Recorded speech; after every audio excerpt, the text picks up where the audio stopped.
Thank you, sir. I'm gonna try to do a great job at it. I don't know if I can do that. I'll try to do a thorough job. The best part about it, guys, is the fact that I was born and raised in Corpus and lived there for most of my life up until about 12 years ago. So, well, and a little stint in Hawaii. So, from about 6 years. But for the most part, I kind of better understand, from top to bottom the demographics and everything that we're looking at, and also the soil characteristics and rainfall and things like that. So hopefully this will help you, but hopefully this will help you better answer questions from the public.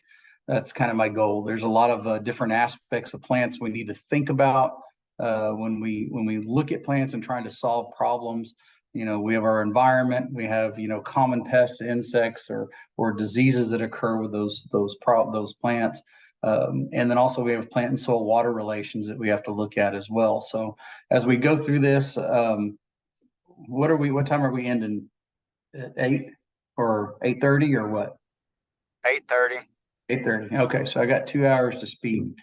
So let's get going. Okay, there we go. So we're going to talk a little bit about the physiology of turf grass. We're going to talk about selection. There's going to be some stuff that I'm probably going to skip with you guys. I also do the state master gardener for the entire state for turf grass as well. So there are varieties or species, I should say, that are more adaptable to other areas that I sometimes talk about, just depending on who I'm speaking with. For the most part, people always ask the question, should I just renovate my line and start over? We're going to talk a little bit about, the things that would indicate, yeah, you do, or yeah, you don't. We're going to talk about the maintenance aspects of it, the mowing, the watering, and the fertilization, and we're going to talk about some common problems. There'll be some things in there as well as in weeds and insects that I'm going to probably skip over to because they don't really pertain to you guys. But turf grass is a big deal from a standpoint of, you go down the street and you see everybody with a mower and a pickup truck going, mowing yards, as well as, golf courses and also all the sod production that happens from a standpoint of all the new subdivisions that are going in. So it is a big deal in Texas. It's a big industry for that part, for the most part. There's a lot of biodiversity in our turf grasses that helps. We have beneficial insects as well as harmful insects, but we have a lot of beneficial organisms and everything that live in the soil. It helps with water filtration. It offsets a lot of the urban heating effect, and we'll talk a little bit about that here in a little while.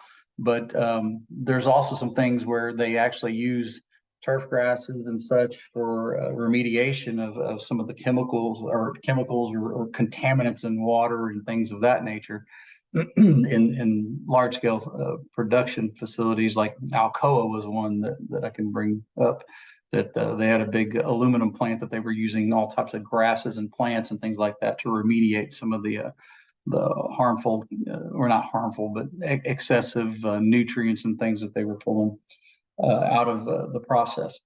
But also help with soil erosion. You get filtration and retention of soil and everything when you have some kind of ground cover. So we use ground covers as to help keep runoff, and also it helps as far as leaching water down in the soil column. Bare ground water runs off of, and when you actually have some type of ground cover, it helps as far as getting water and leaching water into the ground. And y'all having a good, nice Victoria Clay series like you do in most parts, unless you're out in Flower Bluff or Padre Island, that ground cover, having that mulch or something there really helps with penetrating the ground, when you get a rainfall. And of course, outdoor spaces as well. A little bit about the physiology of it. There's a big difference between a grass and a turf grass. I'm also a certified professional turf manager with the Texas Turfgrass Association of Texas. And one of the things whenever you speak to them, and I found this out the hard way, whenever you speak to a group, they want you to say turf grass. They don't want you to say grass. That's the stuff in Colorado.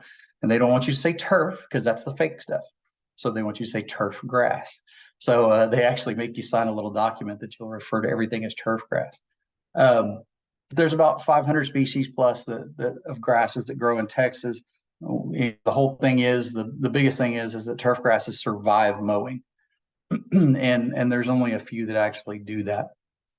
It's kind of like, we have to trim back our ornamental grasses once a year, but that's when they're dormant. And so they regrow from the base, but our turf grasses actually regrow anyway. So they do survive the actual mowing aspect of what we do. So on the right-hand side, you'd see what St. Augustine, the parts of like a St. Augustine grass. Most of the time I ask the question ahead of time, how many of you are growing St. Augustine? How many of you are growing Zoysia? How many of you are growing Bermuda?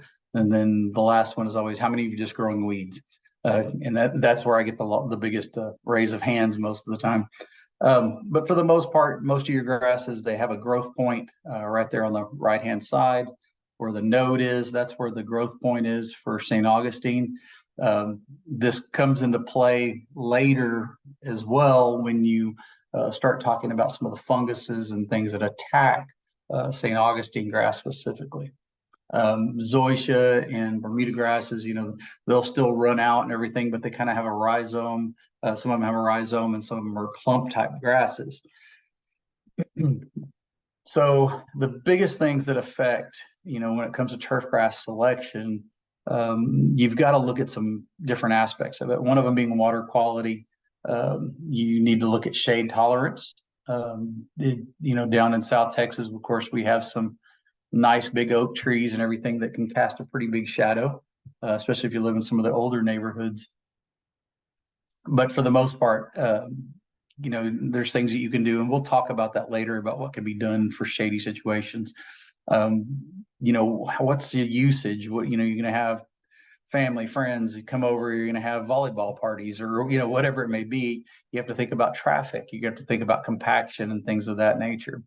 And then also too, you have to think about it from a maintenance perspective. What are the mowing requirements? Some of these turf grasses require like 1/2 inch mowing.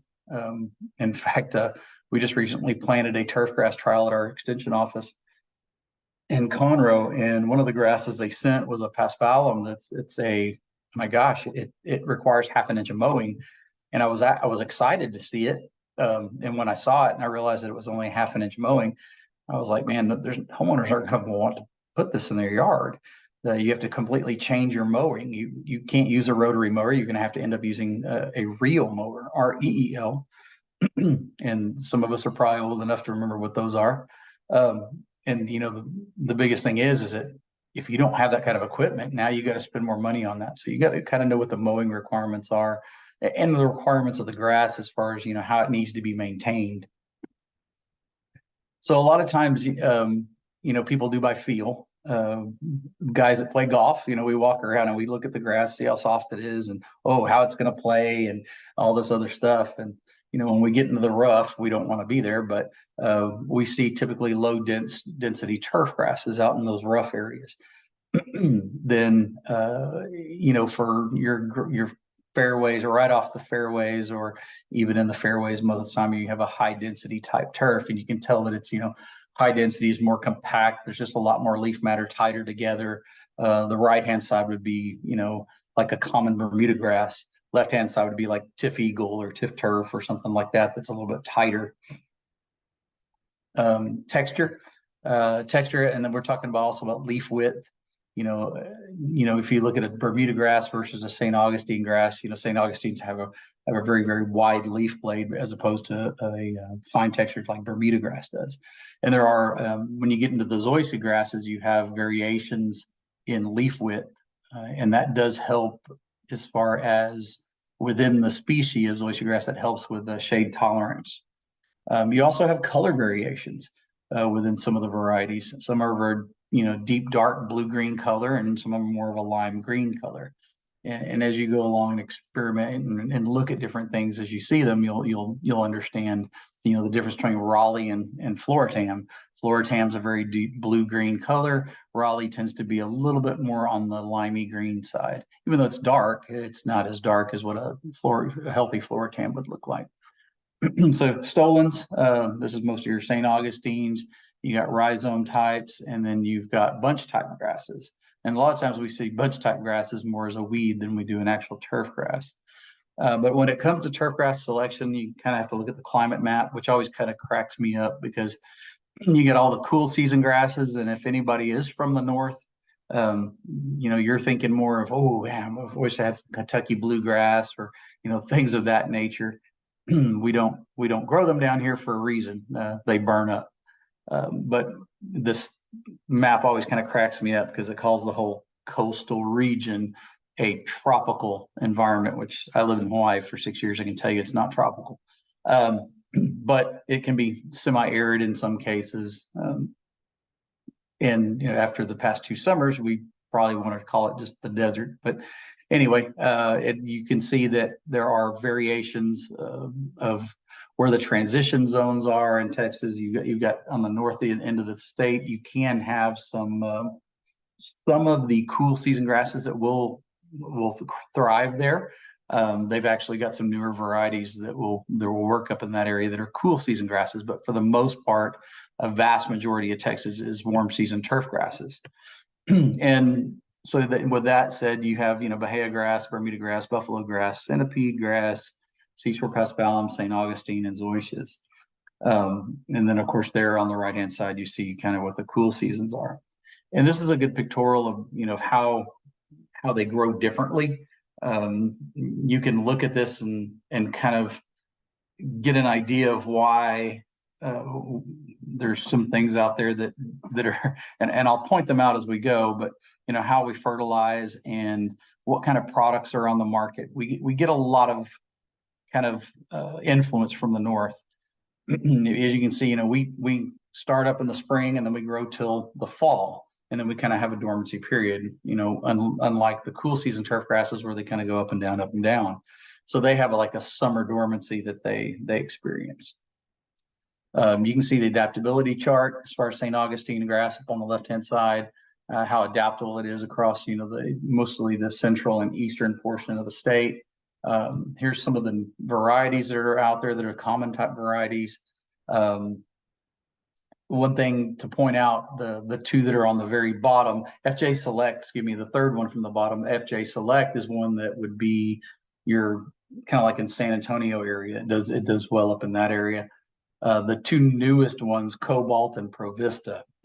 Cobalt is I don't know if anybody remembers it, but about 3 or 4 years ago, there was maybe 4 or 5 years ago now, time flies.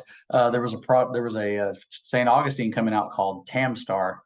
And some growers put it out in the fields and they shunned it and they had problems with it and they basically ripped it out of their fields.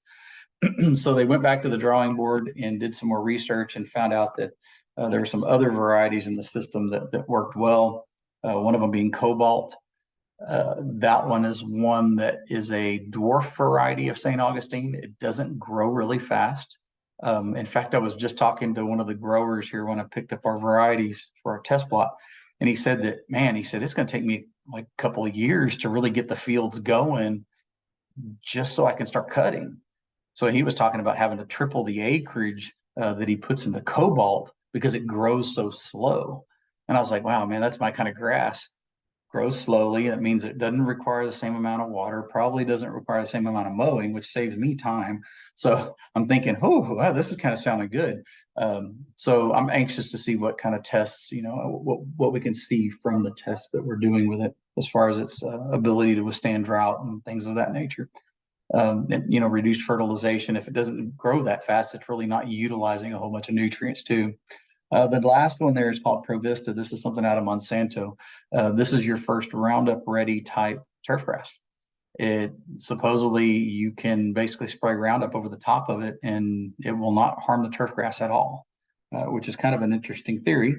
They actually use that same theory in row crop production. So there are your sorghum and your corn and also cotton production. They use that as a way to eliminate weeds. The biggest problem is, and of course, any kind of resistance that you may build up. So you always have to kind of swap chemicals and everything like that, so you don't have any problems. But for the most part, being able to have a turf grass that has the ability to kill, hard to control weeds that we typically have to be careful with, kind of makes it quite interesting. So we're trying to get some of it for our test facility, but they just told us today that if they'll release it if we order a whole 18-wheeler load full. And I was like, no, that ain't happening. Not at 300 and some odd dollars a pallet, I think is what it was delivered. So a lot of these turf grasses too, you just got to think about, the cost of the production and everything and how long it takes for them. Bermuda grasses, of course, you can see it's very highly adaptable to almost the entire state. And so, it's typically a lot of the hybrid types are used more in the urban setting, like Tifway 419, and there's some other Tif Tough, and there's some other ones out there. Tifway 419, just as a quick note, Tifway 419 is coming off the market completely. And the reason for that is because it crosses with other Bermuda grasses. And so there's no 100% pure Tifway 419 anymore. So they're actually pulling that off. So what we actually have at our facility, we have two different types of Bermuda grass that we're looking at. One of them is Celebration, which I've seen all the way down to even to Kingsville, and the other one is Tif Tough. And I've heard a lot about it over the last couple of years, but since we planted it, this will be the first time that I'll get to look at it. And they actually gave us a little bit more turf grass than what we needed for our plots. So I just built a house, and I actually have some extra room. So the stuff that was left over, which wasn't really much, it was maybe 30, 40 square feet. I brought it out the house and I kind of planted some plots around just to kind of look at it and see how it does. So I've got some Tif Tough, and I've got Palisade Zoysia, which is the next type. With your zoysias, a lot of people like this better than they like, especially if you're from the north. Once you put your feet into zoysia grass, you fall in love with it because it's so cushiony, it's so soft and everything. But there are some downsides to it, but we'll get to that in a minute. Matrella types, typically very fine leaf. Japonica types, typically wide leaf. One has better shade tolerance than the other. Let me, take a wild guess. The wider leaf blade you have, the more sunlight you capture. So they've done a lot of breeding, and some of the older varieties that are still around are like Emerald. The Emerald's an old standby. We actually have a test block at our office that has Emerald in it. But the one thing that between Emerald and the one I have here is Palisades. Palisades has a little bit wider leaf blade, so it'll do a little better in shade than what Emerald would do. And you can see the adaptability throughout the state. There's, like I said, there's some Xeon, Zorro. I think at one point in time there was can't remember. I want to say it was Xeon that was planted at Minute Maid Stadium at one point in time, but I'm not.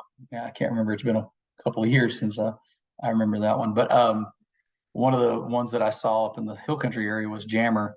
My mother-in-law lived up there north of San Antonio and had that in her lawn. And one of the things that I was really impressed with it, of course, I love the way it felt. It was real soft and cushiony and everything else. But after about 2 to 3 years, it started to kind of like outgrow itself. It tends to get too thick, and it basically needs to be thinned out, dethatched in a sense, just to kind of remove some of that excess of growth, so it'll allow itself to grow again. So it's something that you would probably have to every 3 years or so have to get in there and dethatch or kind of thin it out just to kind of help it grow. And that goes with most of the zoysia grasses. The biggest thing, we've got areas up here where people just, they want green year round. And I get that. And for the most part, you can in certain parts of the state, just depending on what kind of year we have. But for the most part, when you really sit down and look at all the different turf grasses, St. Augustine is the greenest and stays greenest the longest. Even in a drought situation, it still has and remains to be or have that green color to it versus some of the other grasses. When it's dormant, it's dormant.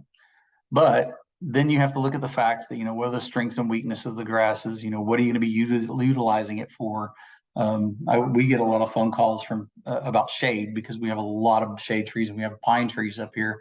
So we have areas or homeowners that have extremely, shady yards. Well, they always want to know, well, what's better than St. Augustine? Well, nothing when it comes to shade, except for rocks, mulch, shade loving plants. That's about it.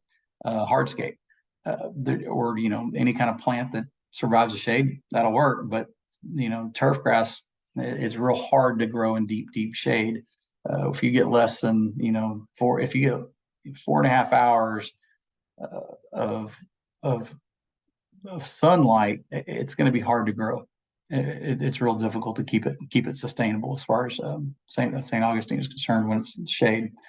But then again, if you go, I've had people say, "Oh, I'm gonna go ahead and go put Bermuda." Well, good luck with that. You got a thin bladed grass that's not going to work well at all. Most of your thinner bladed grass is like your zoysia grass and your Bermuda grass, buffalo grass, centipede grass. They're going to want 6 to 8 hours of sun, hands down. That's what they want. Paspalums, the one grass that we have at the office that looks like a golf course is a paspalum called Platinum, and it looks great. I love it. In fact, we had some extras, so I made myself a little golf green here at the house. So I'm gonna go stick a little PVC pipe in it one of these days and use it. But it looks really good. It actually established a little quicker than some of the other grasses here, between the tiff-tuff and the zoysia. It just seems to be doing well. But my biggest concern with it is the mowing height. I'm gonna have to either get on my hands and knees and use a blade or something just to trim this 10 by 10 area of grass. So you have to think of those kind of things when you're looking at some of these turf grasses. You could always go fake. You could always use that turf, right?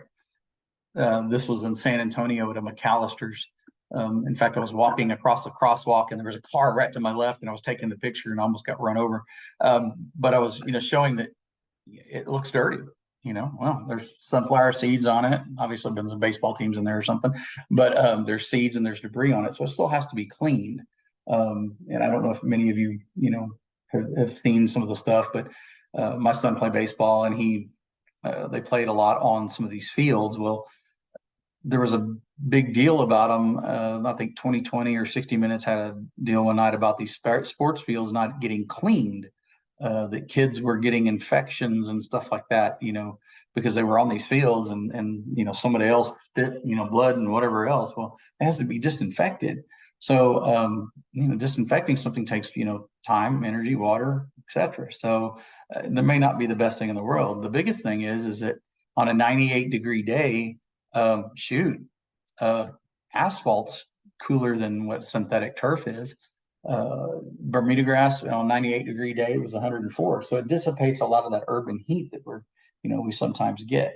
So, the more asphalt and the more synthetic turf we have, the worse it's going to be as far as the heat factors. So I think that's a good indicator of what's there. So a lot of people come in and the biggest thing with horticulture agents is the 3 T's: trees, turf, and tomatoes. I get probably in our phone room, our help desk that we have, probably about 90% of the phone calls we get are turf related. The rest of them, split between vegetable landscape, plant selections, those types of things. But we get a lot of phone calls on lawns. And a lot of times people just want to, they don't like it and they just want to start over. But any time you do, or if you're starting from scratch, you always want to try to do something to, especially in a clay soil situation, to break up that clay, to allow for better water penetration, nutrient movement in that clay. Something that'll help with that. And typically, we bring in a sandy loam or maybe even sand itself just to help with water penetration. And it's not so much that water won't penetrate a clay, it's how fast it does.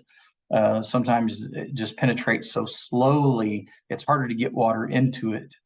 And I don't know if many of y'all are gardeners and garden quite a bit. If you ever have a hanging pot that has nothing but a peat moss in it, and once it goes dry, try to re-wet it. You almost have to dunk it in a bucket full of water and put a brick on it to soak it for 24 hours just to get the water back in it. And that's kind of what the same process. It's real slow to get that water into clay, but once it's in there, it's a great benefit. Hence the reason why they do, farming sorghum and cotton. That's all dry land farming there in Nueces County. And, you know, we dug a trench one time in a sorghum field that was about 8 foot down. And it was in a dry year, of course, 25 to 28 inches of rainfall a year in Corpus. What's a dry year, right? Compared to our 48 to 52 that we get up here. Big difference. So, we were finding root systems from sorghum, 5 and 6 feet down in the soil column. Those root systems are going down there and finding that moisture. So it holds moisture well. It's just a matter of getting it into the soil. That's the biggest issue. And of course, in a drought situation, you have to look for the kids, the basketballs, the soccer balls, and everything that fall down in there because of those big old cracks. So we get it. It's a storage reservoir. The other thing, if you have, sandy soil like, Flower Bluff, Potter Island, and things of that nature, it'd be good to bring in some really good compost. And in order to have any moisture retention at all, you really need, 6 to 8, even 12 inches ideal, get it tilled in to that sand just to have some moisture retention. It just make a better soil. We have some areas up here that are real fine sand, and it's so fine that it acts like a clay. The water will pool up on it because it's so fine and it's so silty. And anything, that has some size or some organic matter to it will help that water get down in there. But the biggest thing is that if you have the chance, either you're starting over or starting from scratch, it's a really good chance to grade the area. Make sure you don't have low spots. Typically your low spots especially in the fall, end up in having a large patch or what they call brown patch as well. So, trying to grade things away from your foundation, away from, sitting anywhere, that's where you can start to have issues. So you want to use that opportunity when you get it to bring in something that'll help you grade it away from the house and create drainage away from the house. Sometimes you just have places where there's not much you can do. I look at this and I see an opportunity to add a retaining wall, to add some plants and some landscaping rather than turf grass on a very shallow, soil. So there's options. You just have to kind of think of them out and think outside the box sometimes. And a lot of people come in with a 3x3 area that has a little bit of weeds in it, and they said, should I start over? And it's like, well, yeah.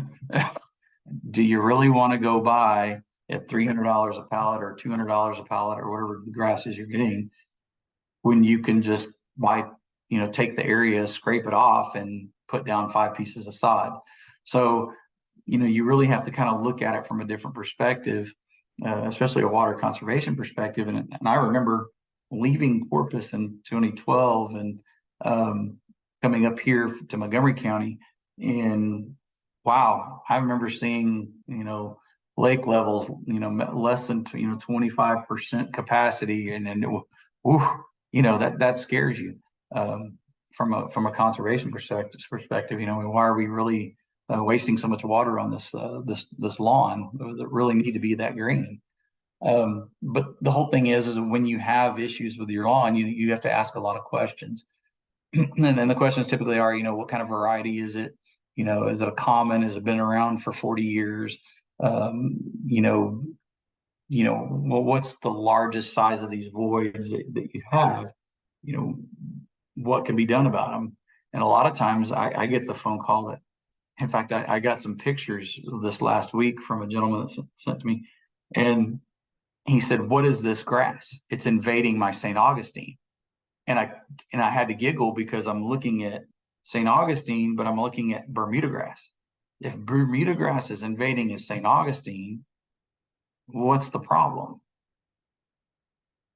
It may have been damaged by a fungus. It may have been damaged by insects.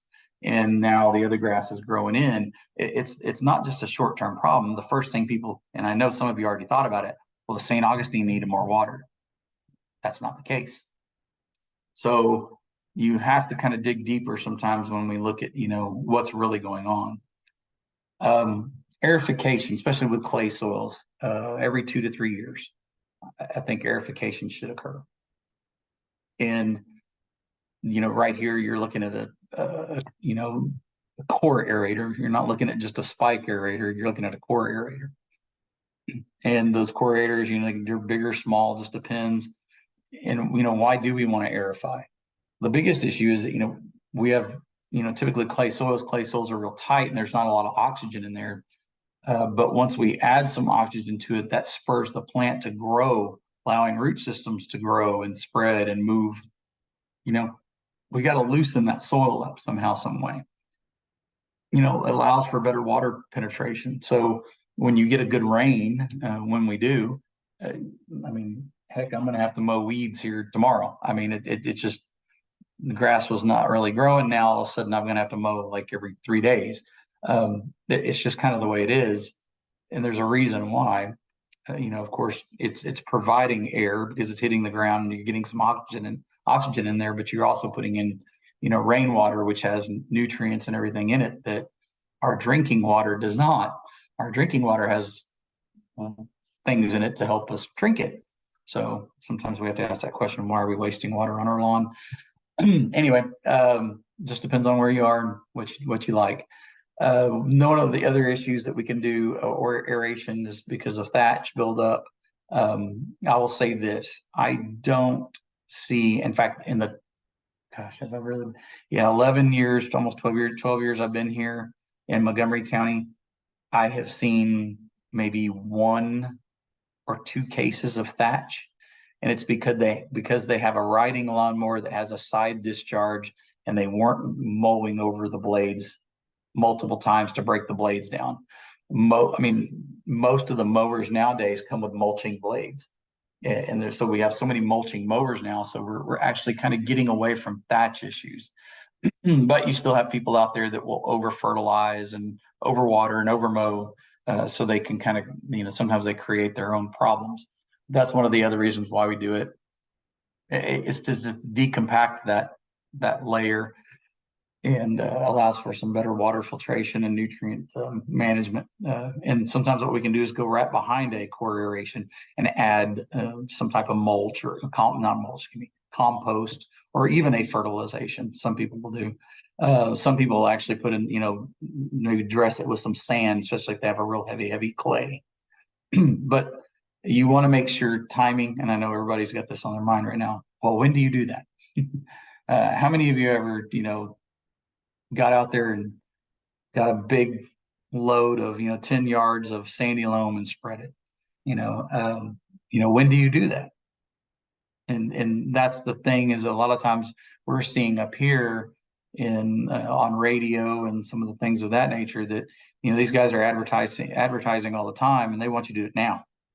Do it now. Why does the crepe myrtle get chopped off every year at ground level? Because the other guy did it. Why are there big knuckles at the end of it? Because that's where everybody thinks it should be done. It's because somebody used to do it that way that we do it that way.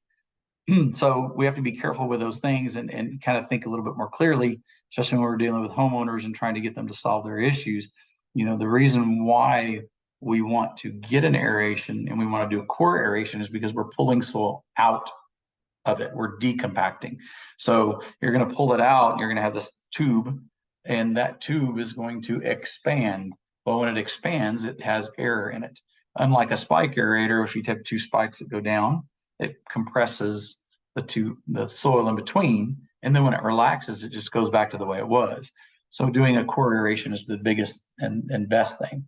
But you also don't want to do this when your turf grass is stressed. So you wouldn't want to do it in the heat of the summer. You want to at least have, 6, with our worm season grasses, 6-8 weeks of unstressful time to allow that turf grass to recover. And just keep in mind, a springtime would be better, I think, better suited to do something like this, just because then you have the summer to recover and you also have the fall to recover. Doing it in the fall, it may damage the grass just enough to where it maybe slows your spring green up. So you kind of have to be careful of when you do these things. And of course, you don't want to do it if your grass is already damaged due to some type of disease. But there you go. That's the physical act of taking and whipping out those plugs. And everybody always has a question: what do you do with them? So you can rake them and rake them out. Some people will actually, shovel them up and then go put them somewhere else in the yard. Typically, when you do that, you may have some low spots already that you need to fill in, so you can go fill in. those low spots that, once you kind of break the grass off of it and everything else. But just remember, it's a very damaging process when you do a core aeration. You're damaging roots, you're damaging stolons, you're cutting the plant. So you're doing some physical harm. So it does need time to recover. You just got to make sure you don't do it too early. Too early in the spring. You want to make sure that grass is actively growing. And you'll hear me say that quite a bit throughout the presentation because of water, because of nutrients as well. So you want to make sure it's actively growing. And what does actively growing mean? Man, that's what, twice a week mowing? That's actively growing. So, like I said, don't try to do things like that when it's real hot and things of that nature. So there's just physical show of the difference between a spike aerator and then also a hollow tine aeration. So one of the biggest things is I don't know if any of y'all know where Oso Pony League is. I used to manage the 4 baseball fields that were out there. There's probably more baseball fields now for all I know, but I used to manage the 4 baseball fields and pick cotton in the Casurix farm right behind it. So we, whenever we had research plots out there, but one of the biggest things, and I never forget it, we did have a spike aerator on the field, and one of the dads came out to kind of help out one day, and he drugged the field and with the spike aerator, and I had a heart attack because I always marked the sprinkler heads every time I went out there to do that. And he was all happy and go lucky, and yeah, man, I tried, I'm gonna help you out, and I did this for you, and I'm like, oh man, I appreciate it. And I'm just like, oh. I said, well, now we need to check the sprinklers. And he kind of looked at me funny. And believe it or not, he missed every single sprinkler head. Thank goodness. But man, you sit there and don't have them marked, and you hit one of the sprinklers. I mean, that's just more money down the drain. So when you do a top dressing, and I didn't really go over this, but when you do a top dressing, the maximum amount of soil you should put down is 1/2 inch. Anything over that, you will smother the grass. So 1/2 inch is about as, now whether you do it with sandy loam, you do it with compost, that's your choice. But 1/2 inch, that's the maximum. Otherwise, it smothers it, and you start getting the grass to yellow out, and you start having problems.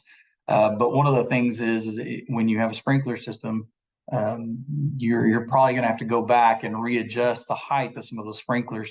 Maybe not the first year you do it, but maybe the second or third year it's done. You'll have to raise them up a little bit so they'll pop up right.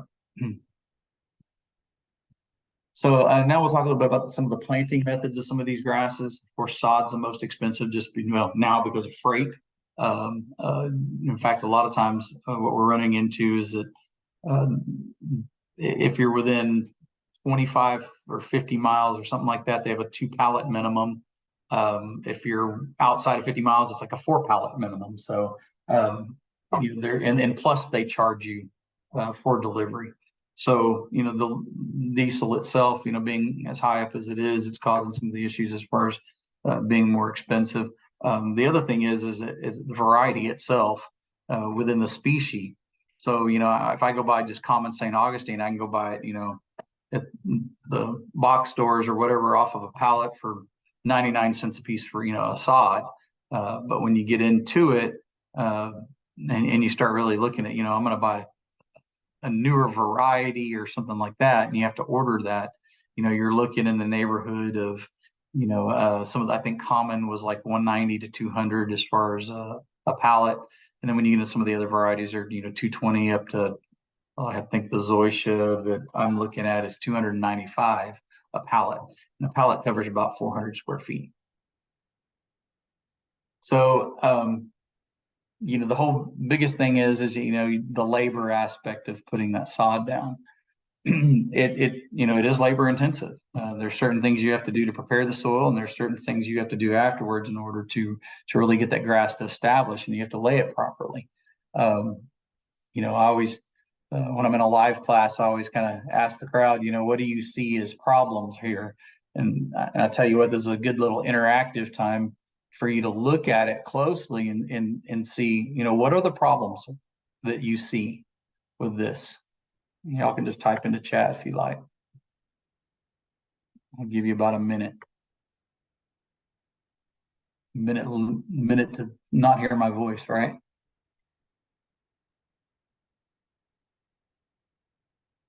Mm. Everybody's asleep. Great. Or not listening, or I'm offline.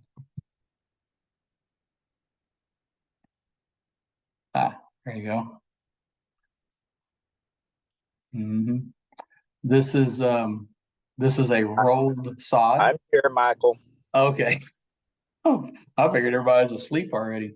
Um, no, this is a rolled sod, so it's something that has rhizomes. Soil's compacted, yeah, okay. Floratam, no. It's more than likely some northern grasses. Well, no, I'm just teasing. You can get sometimes sod rolled up, and they sometimes deliver it rolled up, but most of the time for homeowners, it's not going to be. It's just in sod form.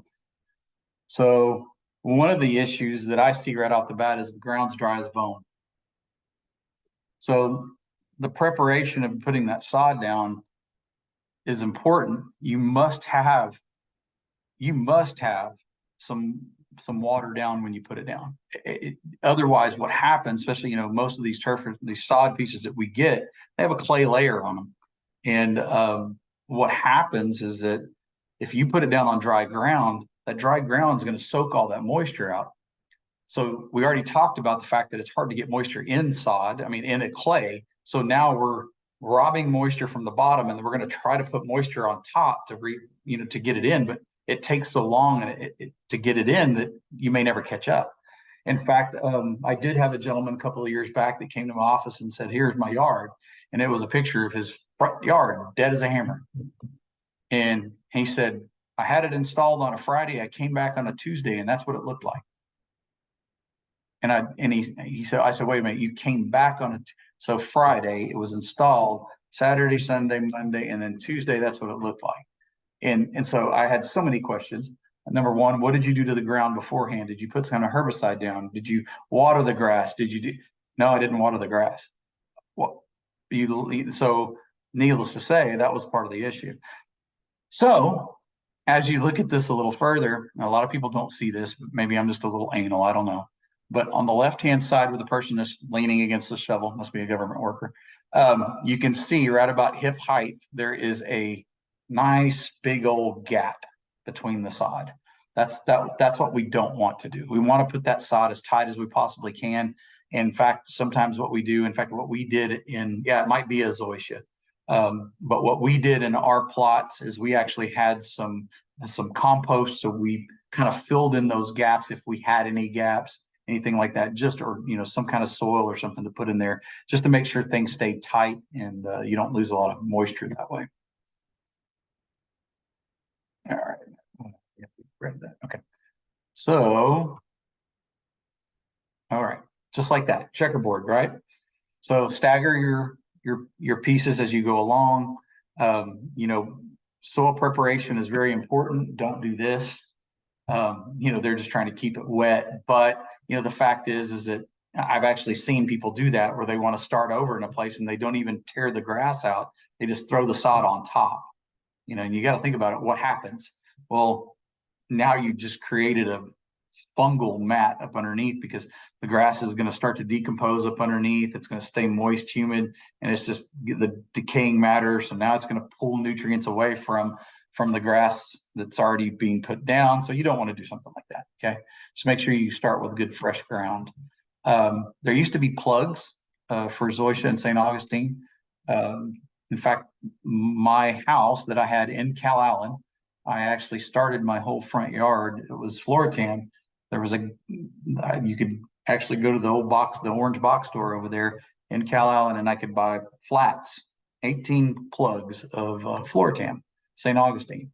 And shortly after that, I think the guy went out of business or they just stopped doing it, whatever it may be. But it's cheaper, but it's a lot of work. Back on the salary that I was back then, let me tell you, I had to go cheap as possible. My wife gave me a budget and I had to stick with it. So that's what we did. I did as best as I could. So plugs is a way to go. You can even do that with, sod pieces. You can go out and cut your own plugs. Problem is, it is slower to fill in, and it also becomes kind of a watering issue. Same thing with sprigs. the sprigs, it's time consuming, it's slow to fill in, it's hard, you got to keep it wet all the time, so you kind of got to be on top of it. And of course, there's the water issues, but you can do it with both St. Augustine and you can do it with zoysia. Excuse me, you can do it with St. Augustine and Bermuda. The picture that's behind it right there, that's actually, sorry, it needs to be moved over. I'll do this real quick. There we go. So sometimes people see that once that leaf, those runners start to get up on top with St. Augustine, there's all kinds of stuff out there that says, oh, it's stress, oh, it's this, oh, it's that. Maybe it's just because it's grew up instead of down. It's just, sometimes new growth has a tendency to spur up and just go. It'll go back down at some point and it'll go back in there and form some roots, but sometimes it just grows out and it just runs on top. There's no kind of issue. It's just sometimes what you can do is actually, rip them out and rip them back to where there are some root systems, and then you can go plant them somewhere else in your yard. Seed. A lot of people call all the time and say, hey, can I get St. Augustine seed? Nope, can't. Now old variety, old common St. Augustine, everything actually does have some viable seed, but it'll reseed itself somewhat. But most everything that we have nowadays is vegetatively reproduced, meaning they take a cutting or a spur off of something, and then that's how they start it. And the reason why is back to where we talked about Tifway 419 coming off the market. You have something that's pure genetically, and then it can be crossed because it's not pollinated by other plants. Then you have a genetic mutation which occurs, and so now you're not genetically pure on that grass that you wanted anymore. So we have to be very careful, about those things. So a lot of times too, it has to do with patents, and people don't want you to have the ability to reproduce the plant that they spent the time on. So I know a grower that does that. She's actually banned from probably every southeastern United States grower because she take cuttings and stuff and rename stuff. Anyway, there are some, like a Tifblair centipede. Centipede's a good grass. It's real slow to establish, and we don't really have a lot of information on it to really make a recommendation on it, especially down as far south as you guys. We thought about playing with it up here, but it's just kind of a hard grass to get started. One of the things we see a lot of, there are maybe a few varieties of zoysia that still you can get some seed off of, but the thing is if you do that, you're really looking at a variety that may not be very suitable for the area, or just not as technologically advanced to have the drought resistance, have the chinch bug resistance, or any of the disease resistance. So ryegrass, that's one of those things a lot of people overseed with in the winter because they have green envy. One of the subdivision I used to live in, every year they would seed the sides about 25 feet out from the side of the road. They would seed it with ryegrass. And so during the wintertime, it was beautiful. Great, nice and green. Out 25 feet, it's brown. And then what would happen in the spring is that the 25 feet out was beautiful green, 20 from the road, 25 feet out was brown. And what that is it was the effect of robbing moisture and nutrients away from the grass that's already there. So you had a very slow spring green up that would occur. So you have to be careful about doing things like that. Ryegrass, especially annual ryegrass, is real good for kind of like what I use it here at my property. I want a slow, movement of water. I want to keep erosion down. So I got to have some kind of cover or something there to help with that. So ryegrass is really good for that one, for that effect. And they do plant it they do plant some ryegrass on roadsides, etc. But the biggest thing with any of your seeds is having that good seed to soil contact. Make sure you prep the ground, plenty. Make sure there is some moisture down deep. It doesn't have to be, right up top, the first half inch or so, because, after you put it down, you want to go ahead and make sure it's watered, shortly thereafter. So you get, some good seed to soil contact. One of the things that we used to do is, drag like a pipe across it, or even a chain link fence after you seed it, or something to get those seeds covered up. But it's real important to do that. Number one. Number two, it's real important to keep up with the watering. I once had somebody that was a family friend of ours down there that I helped him with his entire landscape and everything. And he put out Bermuda seed, and Bermuda seed started to get up. And I told him, yeah, you got to keep watering it. And then one day I guess he thought, well, that's good enough. And it was only up about maybe an inch tall. And he said, it's all dead. And I was like, yeah, you're supposed to keep watering it. It still needed water to get up to where it was established. And so we ended up having to reseed the whole area again. And I stayed on top of it, and we actually got it up. But it's something you kind of have to wean it off of eventually, or throughout the process. Let's see what time it is. We're at 7:20. Okay. So we're going to kind of speed through some of this, because this is just kind of common sense with anything, regardless of, whether it be landscape, whatever it may be. You've got to have a good balance between your nutrients, your soil pH, and everything else. So we always talk about the fact that, you need to have a good soil. Well, do you even know what your turf grass needs as far as nutrients? Have you ever had a soil test done? So a lot of people, you go back and look at some of these publications, and they all say 3:1:2 ratio. Well, is that really what I need? If you have a soil test performed, you will know exactly what you need. Otherwise you can just spray paint it and go on. A lot of people are actually starting to do that. In fact, there's a company in the Woodlands that is actually selling that product. It's a natural product, that dye, and they're advertising. They're trying to get the Woodlands to buy it so they can paint all their medians and stuff green during the wintertime. But the whole thing is that we have to look at the maintenance aspect of turf grass in order to make sure that we're doing the right things to give that grass the best possible scenario of surviving and resisting disease and insects and other problems.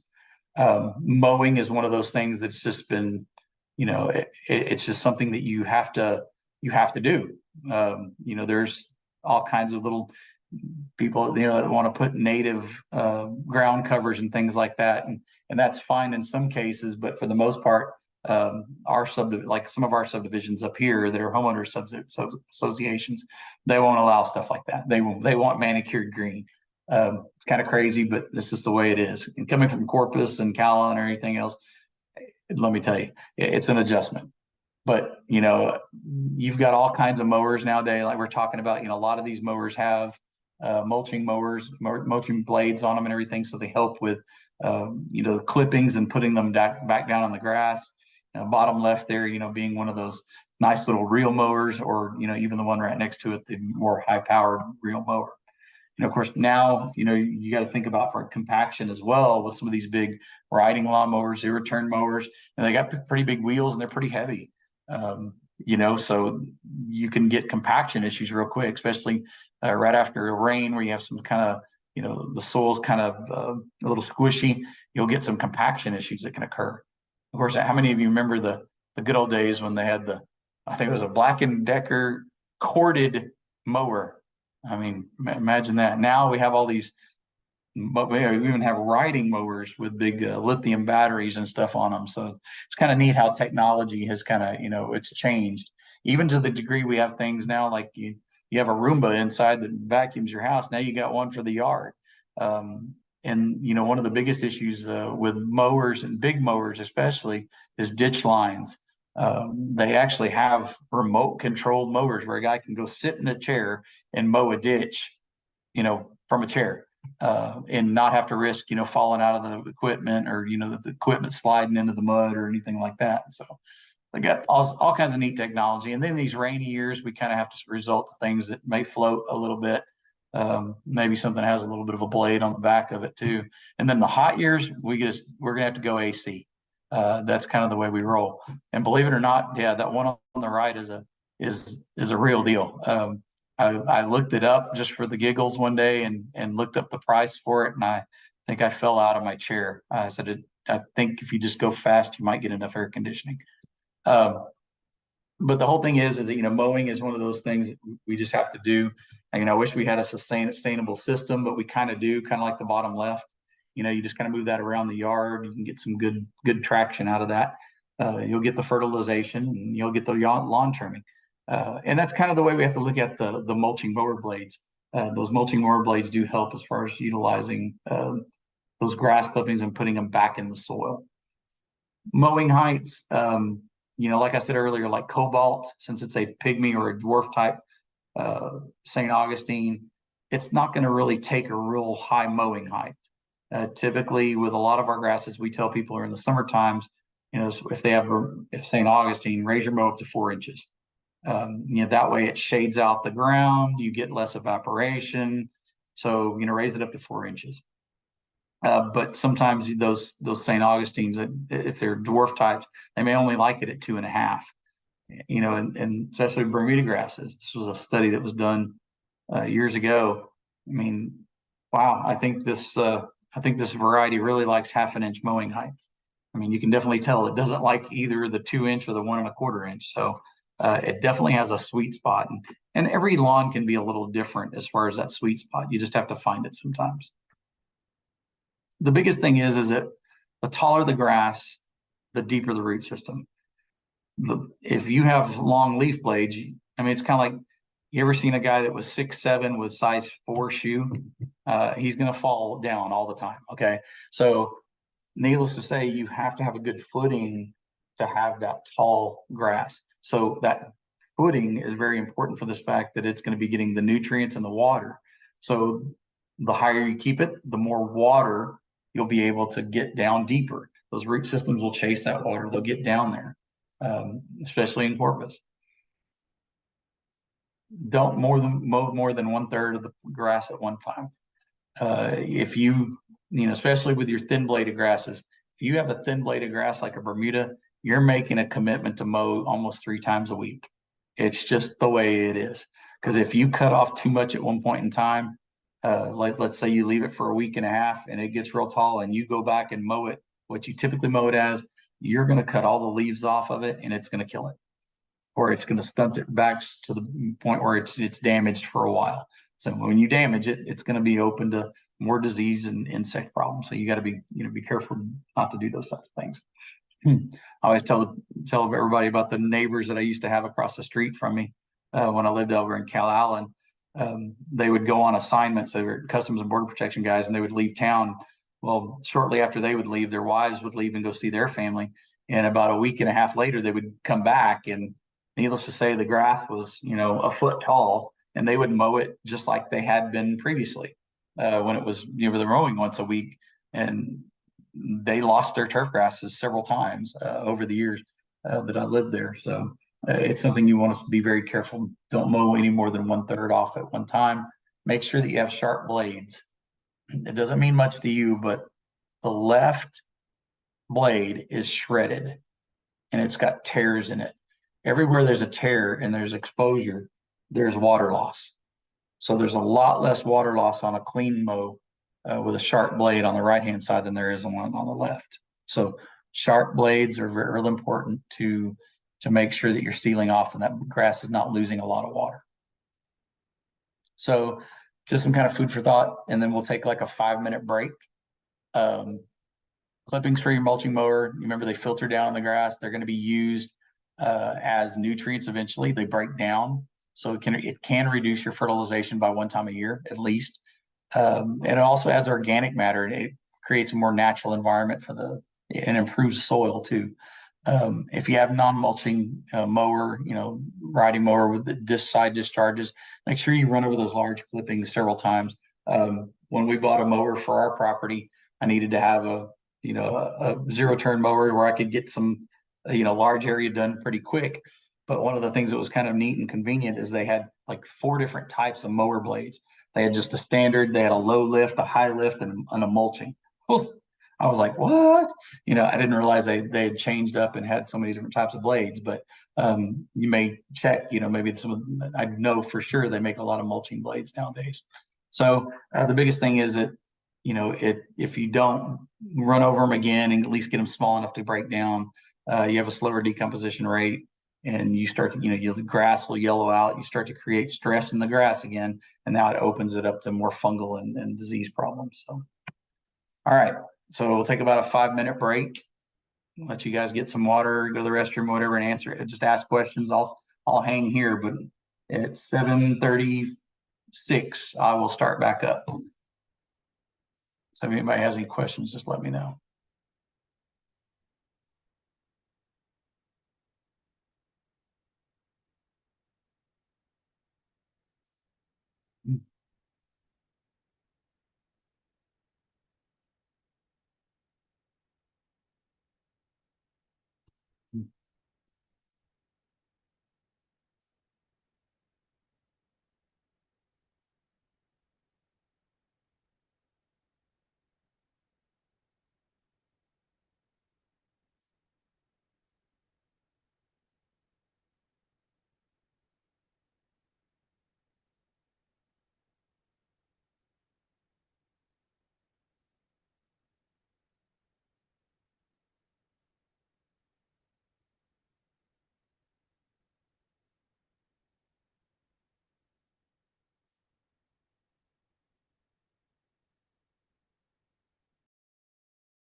Okay, they stopped putting phosphorus in a grass fertilizer. Is that why our grass looks so terrible? No, not necessarily. One of the things about, okay, so average pH in Oasis County, Victoria Clay Series is about 8.2 to 8.4. Now, with the Alls Victoria Clay Series, they already have high phosphorus. So phosphorus is there, it's just not available to the plant. And typically what happens if you add more, you're just compounding it. So there was years ago, they decided that, okay, so we're going to stop adding phosphorus into these fertilizers where they don't need it. So a lot of times you see, especially in Corpus area and in other areas that have high pH soils and have the adequate phosphorus in it, you'll see, like ammonium sulfate as the fertilizer application, or just really high nitrogen and not, no phosphorus and no potassium, because it's already there and available to the plant. It just has to be released. And when it comes to being released, it has to be, it's more pH dependent from that standpoint. The only one that's really, the iron is another one, of course, with high pH. It doesn't release. You can actually have iron, but you don't have it doesn't have the ability to release it. So the only way you do that is you have to kind of acidify or create some acid in order to release those nutrients. Now, when you say your grass looks so terrible now, well, I would expect that after, coming off this drought and everything, I expect grasses not to look well. It's just, if you have a perfect lawn, then your water bill is going to be somewhere around the neighborhood of about $700 a month. And that's ridiculous. You have to realize that, that water that you're using is better suited for you to drink it than it is to put it on plants, because it has, chlorine and chloramines and chloramines and everything else in it, that it's made for us to drink, not to utilize as watering plants. Kind of, for instance, whenever you get a good rain, the grass starts to grow. It doesn't grow so well when you're watering it all the time, especially with city type water. And if you have well water, which a lot of times I remember, down there, not very many people have well water just because it was high in salts. You had to have a really, really deep well deep well to have good water. So the ones that I did see that were deep enough most of the time had boron issues, which is the salt itself. So the salt acts as a growth regulator, is same way. So you have to be careful about how much you add. So it's always good, especially if you have a well water, to get your soil tested and get your water tested as well. I hope that answers your question about phosphorus. And that's why we always recommend people get an actual soil test performed, so you can know exactly what you're getting into and what exactly the plant needs. Okay, so yeah, that was super helpful. Thank you. You got it, David. Yeah, when to say so. I know St. Augustine go into dormancy. I can tell you this: I used to mow down in Corpus on Christmas, or close to Christmas some years. I think we'll kind of get in. Well, warm season turf grasses, 75 to 85 degrees temperatures, soil temperatures. That's prime. Anything less than that is going to be dormant. So I'll give you an example. Our out of dormancy, when we come out of dormancy here, it's typically late April, almost into May. So for y'all, it would probably be closer late March, early April. Now dormancy, once you have at least 2 or 3 cold fronts that knock those temperatures, those nighttime temperatures down into the 50s and maybe even to the 40s, that's when that St. Augustine is going to start to go dormant. So what you're going to notice is that, oh, I'm not having to mow every week. Well, I'm having to mow every other week. Well, that's slowing down to the plant. That's dormancy. How to get rid of crabgrass. Trust me, we'll get into that. I'm moving that direction. So watering. Let me get out of that. Okay. So watering, very important process. However, we need to make sure we're doing it right. You can see, kind of across the state, the different rainfall amounts that are there. We're kind of in the 48 to 50 inches of rainfall a year. And if you break it down and you look at what is the growing season of this area, then you can figure out how many inches of moisture you need for the year, minus any, normal, abnormal rainfall events. This is actually this house that my wife and I built. This will be the first house that I've ever had an irrigation system in. All my homes that I've had, I've never had an irrigation system, even in Corpus, even in Cal Island. So I've always watered by hand, had, just watered when necessary, not all the time. In a typical year up here in Montgomery County, I water 3 times a year. And that's not including the droughts, but just in a normal rainfall. There's 26 weeks of actual growing season here in Montgomery County for turfgrass, and that's 26 inches of rainfall. We get 48. So, we've got, and if you have a clay soil, that really helps you out. So that's kind of the way I look at it. And even when I was in Corpus, I would not water that often. I had set Floritam St. Augustine in one of my yards. I had a mix in another yard of Raleigh and Floritam. But for the most part, I would, keep it as high as I possibly can, develop that root system, allow those roots to really get down into that clay soil. And believe it or not, I mean, I don't remember watering all the time. I was accused of it many times, but the fact was I never had an irrigation system. So, when it really needed it, we would water. But we have to look at it from a standpoint of, droughts. We do have droughts. We do have times where we're going to be deficient in rainfall and we have to supplement. We do probably need to start changing the view, how we view it. Of course, this is from Austin. But they were in a drought situation. They couldn't water because they said you cannot water. We've got areas up here that are in drought restrictions where they can only water, on certain days of the week, et cetera, and all that kind of stuff. But, they just said, well, if we're not going to be able to water and keep it green, we'll at least make some kind of color out of it. But looking at it, we're warm season, optimal rooting temperature, 75 to 85 degrees. that typically happens, in most of these pictorials and things like that are, averages from across the state. Most of the publications you'll see from Extension are across the state. Documenting your own is probably the best way to do it.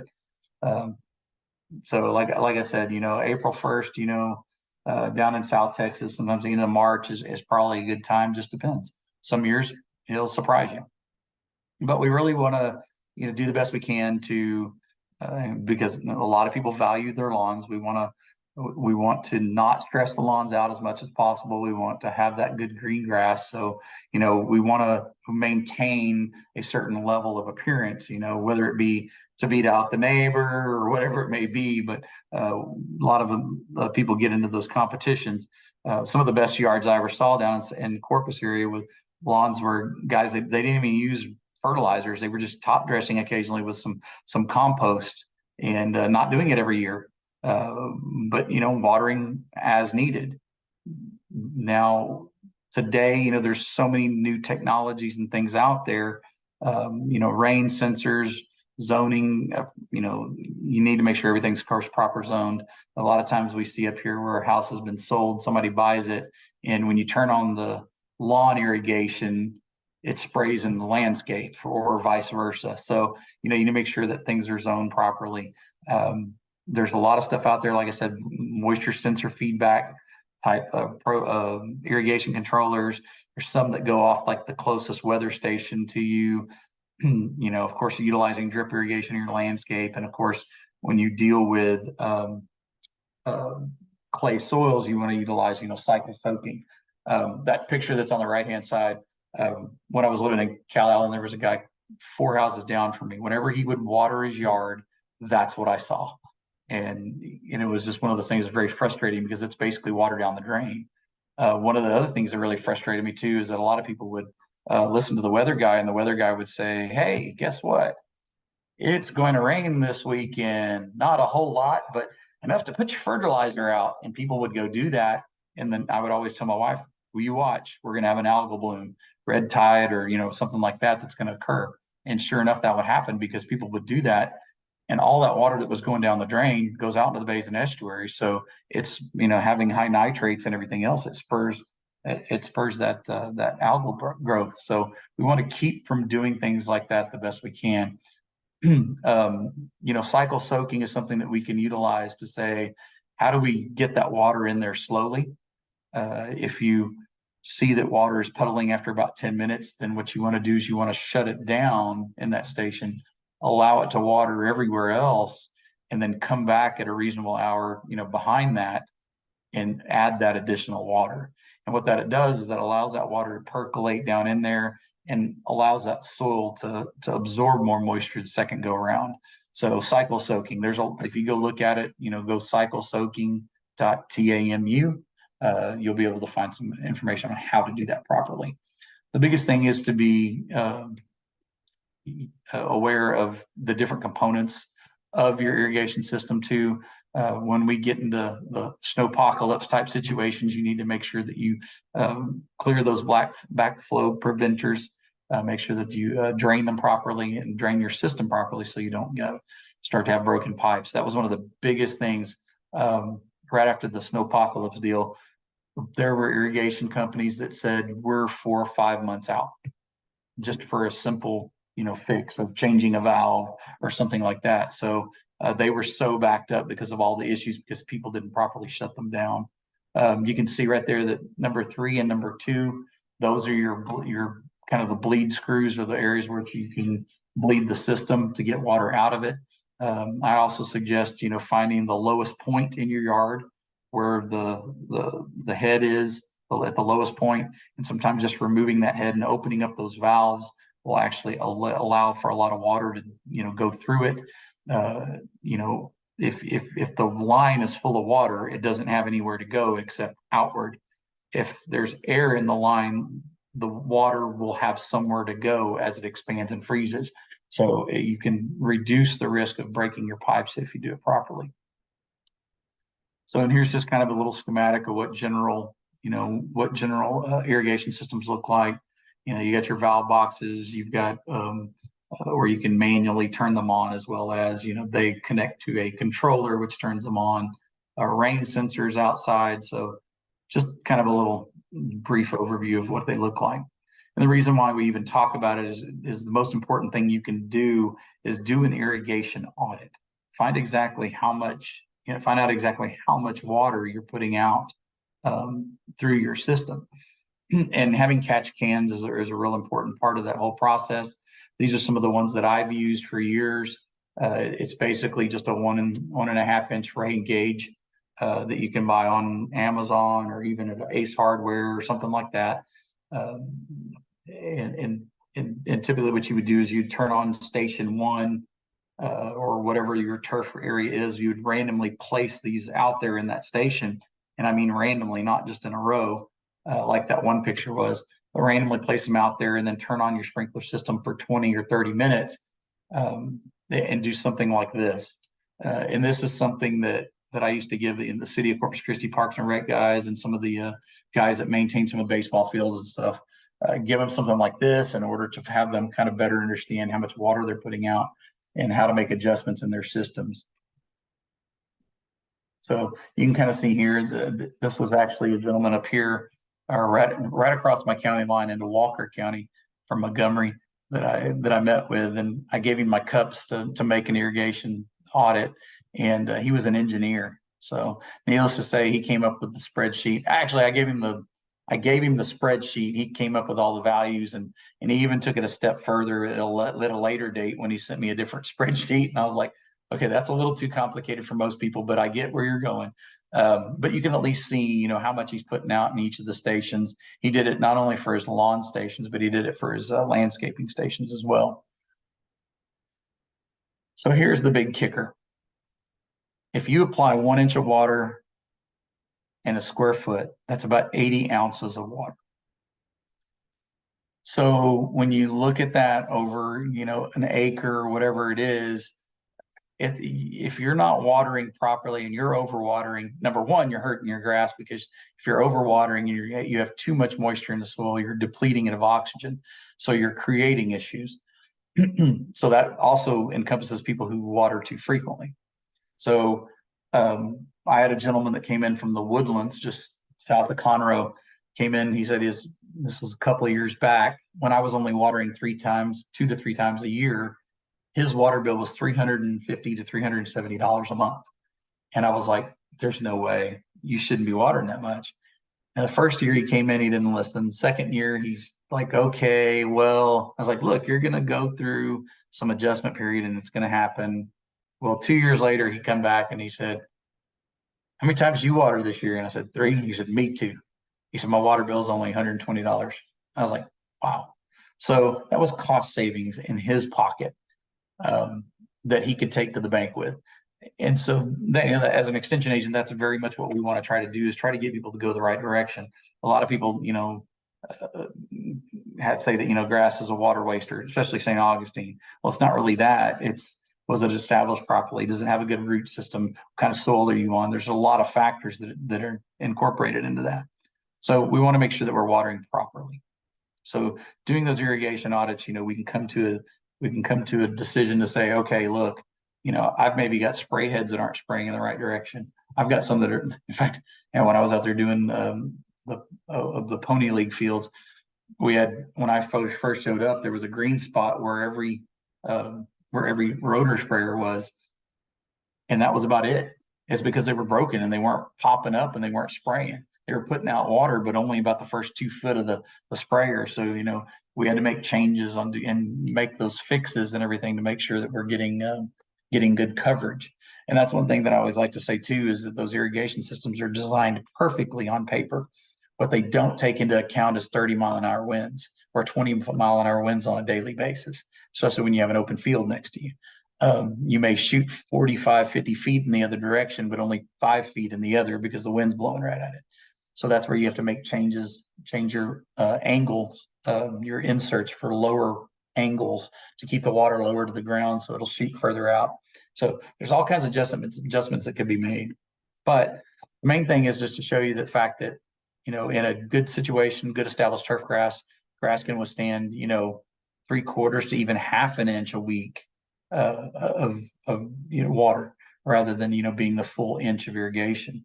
The biggest thing this last 2 years have been the drought, have been the evapotranspiration that occurs. There was one area that the guy that called me was showing, hey, I'm putting out 1 inch of water, and I already knew. I was like, well, it's not enough. And he's like, well, I'm putting out 1 inch and that's what it requires. I said, yes, but and I looked at the chart for his area. The evapotranspiration for his area was 1.96 for a week. So it was evaporating almost 2 inches for the week. So if I'm only putting 1 inch, I'm still 2 inches behind. So that was what was kind of eye-opening when it comes to evapotranspiration. But we do need to remember that grasses go dormant and they will recover. And how do we know that? Well, research, folks, research. There's a lot of it out there. There was a San Antonio water study that was done in 2006, 2007, and 2008, where they took turf grasses and put them out on a research project out on this field. And what they had is a rainout shelter. And so whenever it would rain or rain was close, the shelter would just go cover everything up. And so they simulated about a 60-day drought. And they said, okay, and San Antonio was wanting to dictate exactly how many or what type of grass and everything to plant and everything else. So they found out real quickly that, oh, wow, look, St. Augustine, it only got about 30%, it was still 30% green up to 50% green on day 12 after returning to normal watering. Okay. Zoysia, it was a lot browner, which to me is normal. That's the way zoysias act. When it gets hot, they go dormant. Bermuda, day 19, they're coming back full force. The funny thing is that day 78, all the turf grasses are back to 100%. Okay. Now, Bermuda grass, of course, got to that point a little faster. Some of the other varieties and everything, meaning not as quick, but for the most part, it takes Bermuda grass not very much time at all to get back up to 100%. So that right there shows you that it has the ability to recover after a drought. So it has the ability to go dormant, stay dormant, and when water returns, it comes back. So that's a benefit. Here's a study that we do had at our office the last 2 years of drought. One of them, it was an actual chemical spill, and the one on the right-hand side, one of my master gardeners did an oops. But you can see the very back. I've kind of got the photos reversed. The last year was almost completely brown, and then this year the same thing. So you're getting a little bit of overspray on that one, the left one where it is green right there. You get a little bit of overspray. There's a middle and there's an end plot. The first plot is watered underground, about 16 inches depth. The second one is regular pop-up irrigation, and the third one is nothing at all. So this is the first year in 6 years, that the plot that gets no irrigation except from a rainfall looked like this. So it was only in a drought situation, and this is zoysia. So it goes to show you that it has the ability. In fact, we were before this drought, and before we encountered this drought in the spring, we were about 50% green before the drought started to hit, and then we went into full drought mode where it went dormant. So just shows you just have to be patient. It will come back. Fertilization, a couple of things you need to know right offhand: your square footage. You need to know the proper timing for it. You need to know what kind of equipment you have and how to operate it properly, and perform a soil test. Once you have all those things, you can really get into the actual nuts and bolts of applying fertilizer properly and knowing exactly what you need. A lot of times people just say, well, I've got somebody that does that for me, and that's okay. They've got products that they use that they've been successful with. Then I get people that say, I'm never hiring somebody else to do my lawn again because it's never looked so bad. So that has to do with timing sometimes.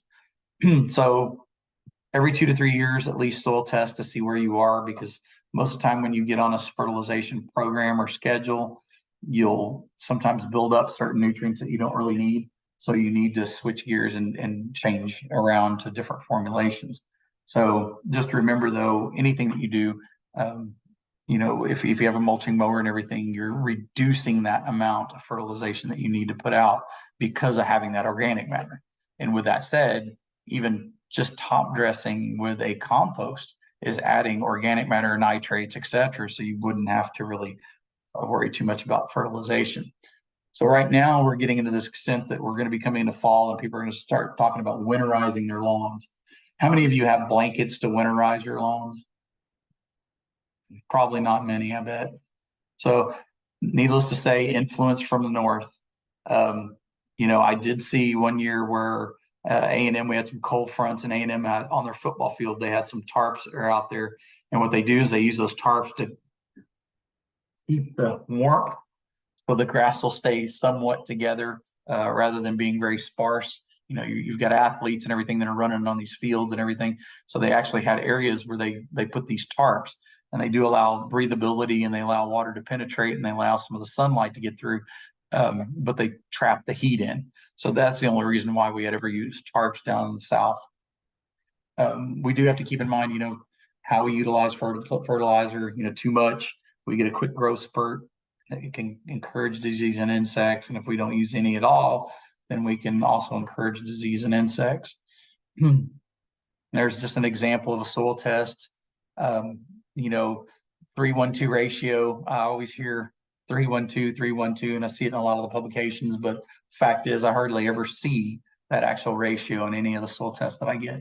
So it's very important to know exactly what kind of fertilizer you need to put down, or at least an idea of getting it close to the possible ratio that you possibly need. Knowing how to calculate your square footage, that's very important to know exactly how many pounds of product that you put out. Because if just because the bag says it covers 14,000 square feet doesn't mean that you're going to do all that at one shot. At least I hope not. I know people that would. But for the most part, you need to be able to calculate. And the good thing about it, if you go to soiltesting.tamu.edu and you have a soil test and you have a fertilizer and you plug all that information in, it'll actually tell you exactly how much you need. Need to look at it from a standpoint of, high nitrogen fertilizers give you a real quick growth. This is something that in the north that they use because why? They have a short growing season. We typically better perform with slow release because it releases that nutrient over a longer period of time, which because of our longer growing season, that helps our keeping the nutrients in the plant as much as possible. I kind of like to give this as an example.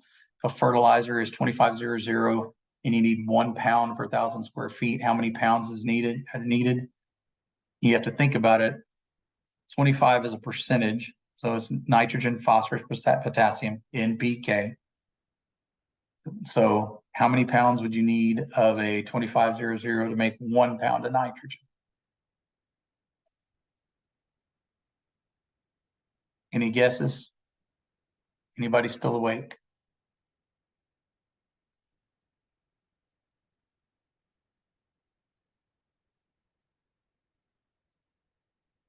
I am awake, but cannot do math. Thank you, Sarah. Appreciate it. I'm here, Michael. I hear you. How many pounds? 4 pounds. That's right. Takes 4 pounds. So if it's 25%, you pull out 1 pound and put it in your hand. Only 25% of that 1 pound is nitrogen. So if I'm going to make 1 pound, I'm going to need 4 pounds. So that just kind of gives you an idea. And I think with ammonium sulfate, it's like 4.78 or 4.76 pounds you need to make, 1 pound of nitrogen. But remember, this is going to be based on your soil test report. Okay, back to this. Make sure that you apply fertilizer evenly. If you don't, it looks like that. Best thing to do is take half the application and go one direction, zigzag, and then go back with the other half. Like let's say for the front yard, you needed 8 pounds total. 4 go one direction, 4 go the other direction, or put all 8 in there, choke it down to the very bottom number, and keep walking until it's all gone. That's the way somebody else told me to do it, and I was like, that's not a bad idea. But you can tell that this is misapplication. It did a good job of green up. The fact is they just didn't get good coverage. They were using a drop spreader. So versus a centrifugal spreader. If they were using a centrifugal spreader, they probably would have got better coverage, but they needed to overlap their wheels a little bit. So let's get into common lawn problems. Fact is, they're inevitable, regardless of whether it is. There's a lot of things we have control over, but there's a lot of things we don't, especially big rainfall events. The biggest thing is that everything's connected. I always kind of say it's like CSI for plants. We don't. Everybody wants to know how to fix the problem. In fact, I was just thinking, somebody wanted to know how to control crabgrass. Okay, well, there's a reason why you have crabgrass. Okay, what is the reason? Well, is it always there? It's always going to be there. Maybe it's a thin area. Maybe it's just not strong enough to choke it out. So we sometimes have to go back and look at these things and say, why do we have what we have? Maybe it's a pH issue. Maybe it's, fertility issues, water issues, which we're all experiencing. Poor drainage, soil compaction, excessive shade issues, whatever it may be. Fact is, we got to kind of look at all the factors and say, okay, what could be contributing to the issue that we have at hand? Yes, the homeowner and you guys probably just want the solution, but the fact is we have to figure out what the underlying things are, what's going on underneath to solve the problem from the get-go. So if and I even look at it from a weed standpoint, a lot of these weeds can be indicators of issues that they're seeing in lawns. So when we look at shade part of this, we got about 28 minutes. Okay. So when we look at shade, like I said, I know y'all do have some big oak trees down there and stuff that can cause shade problems. We need to make sure that we're getting over 4.5 hours at least of sun in those areas. That we can get, filtered light throughout the day, but it has to be pretty intense filtered light. So, may require thinning out the trees or raising the trees canopies up enough to allow more sunlight penetration in the morning and the evening. So you thin your canopies out, raise your mowing height to the highest potential in those areas. And sometimes that means that especially in shade areas, the grass doesn't grow like it does in the full sun. It doesn't have the energy source. So it grows I like to compare it to being dormant. Since it grows slower in the shade, it's kind of dormant. So it may not need to be mowed every week. It may need to be mowed every 2 weeks. Okay. But just make sure that, you're keeping it just good height. Every leaf is a sonar, so to speak, or its own solar panel to capture sunlight. So the more leaf blade you have, the better chance you have of surviving, having that plant survive. Because what you end up getting is, elongated stems, between leaf growth, you'll have real elongated stolons and sparse grass, and it just kind of keeps receding and receding until it has enough light to sustain itself. The other thing is, reduce water and reduce fertilization in those areas. And if all else fails, hardscape, mulch, do something different with it. That's just the best way. Make a landscape. Here, wow, oh, it was great 10 years ago, and then these trees grew, and then now I have nothing. And then he wants to know what's better. What other grass besides St. Augustine will grow in that area? Well, what's growing in it right now, which is weeds, for some reason. So we gotta look at these things individually. There's no way you're going to grow anything in there. Even part of the tree is, being shaded out by another tree. So you have to look at things in that perspective to say, what else can I do with this? Like you could extend that landscape over, or, there might be stones or rocks or something else, mulch even, to help with that. One of the biggest issues we're fixing to face is large patch. That's typically when our temperatures drop into the 50s at night, even into the 60s, high 60s, 67, 65, somewhere around there at night, and then 75 to 85 during the day. And we have a high humidity. That fungus is always present. There's nothing you can do to get rid of it. You just have to make sure that the grass is not susceptible to it, that it has good health. If it's not healthy, then you will be susceptible. You can also take away the areas which don't drain. Remember, I was talking about, when you come in and start over, you can come in and put, those low spots. A lot of times you'll develop the large patch in low spots. It holds more moisture. And if you allow it to dry out, then you won't have that issue. One of the biggest issues I see is fertilizing too late, right before a cold front. That whole deal with when do we fertilize in the fall? Well, fall fertilizing is your best fertilization, but we really should be not applying anywhere close to where, the fertilizer should be in the plant by the time it goes dormant, if that says anything to you. So fertilization to me in our area, I typically say mid-August to late August, and then all the way until late September. This year, I put it off because of the drought and said September 1 to October 1. And that should allow enough time for those plants to absorb the nutrients it needs before it goes dormant. And then that way it greens up in the spring pretty well. So the biggest thing is, like with any fungus, when the conditions change, it'll disappear. Sometimes people will go in and put like sand in those low spots to try to get rid of the to help with the moisture, as far as decreasing the moisture that stays in those areas. The biggest thing also is that, especially in Corpus, it would persist throughout, even in the spring. We would see it. I had a big mesquite tree in front of one of my houses, and sure enough, man, I'd get it, and it would just be there. And sometimes there's nothing you can do to control it because it just happens to be wet all the time, and it has to be cool, and the grass is already kind of weak because it's dormant. So sometimes it just happens, kind of like that. And this is when it gets big. That's why they call that large patch instead of brown patch. However, there's two different strains. There's large patch and brown patch. Large patch affects warm season turf grasses. Brown patch affects cool season grasses. So up in my area, we actually have both. I haven't heard any reports of having both down there, but I would assume it's probably the same, especially during winter. And this is what happens when you fertilize right before cold fronts. That little patch turns into a very big patch. So it will actually completely take your whole lawn in a heartbeat. So the biggest thing is with this, it's going to take him several seasons in order to recuperate that grass, just because a lot of it was lost due to improper fertilization timing.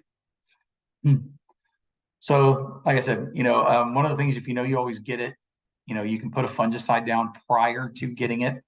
Fungicides are better as a preventative, not as a curative. A lot of people think, oh, I put a fungicide on it, it should be fine. Nope, it's not. Now, it does stop it from spreading, or at least slow it down, but it doesn't cure it. It's not a curative. And just make sure you follow, recommendations by the labels. Some of them say, you can only spray every 14 days or every 28 days, just depends. So make sure you're following those labels. Get rid of the low spots. And I always like to kind of decrease my watering, or tell people to start decreasing their watering. Once we get into October and we get a cold front or two, and we start dropping into those low 90s and we start to see some 80s in the forecast, that's when I tell people to start, decreasing their water. Typically by probably October 15th, we have shut down water completely. That's when we have kind of rainfall. That's kind of our wet season here. So that's when we shut down water completely and we just allow Mother Nature to water. So take all patch, take all root rot. You'll start with yellowing, then you get dead spots that just continue to keep dying and receding back. The grass looks like it's dwarf. It doesn't look healthy at all.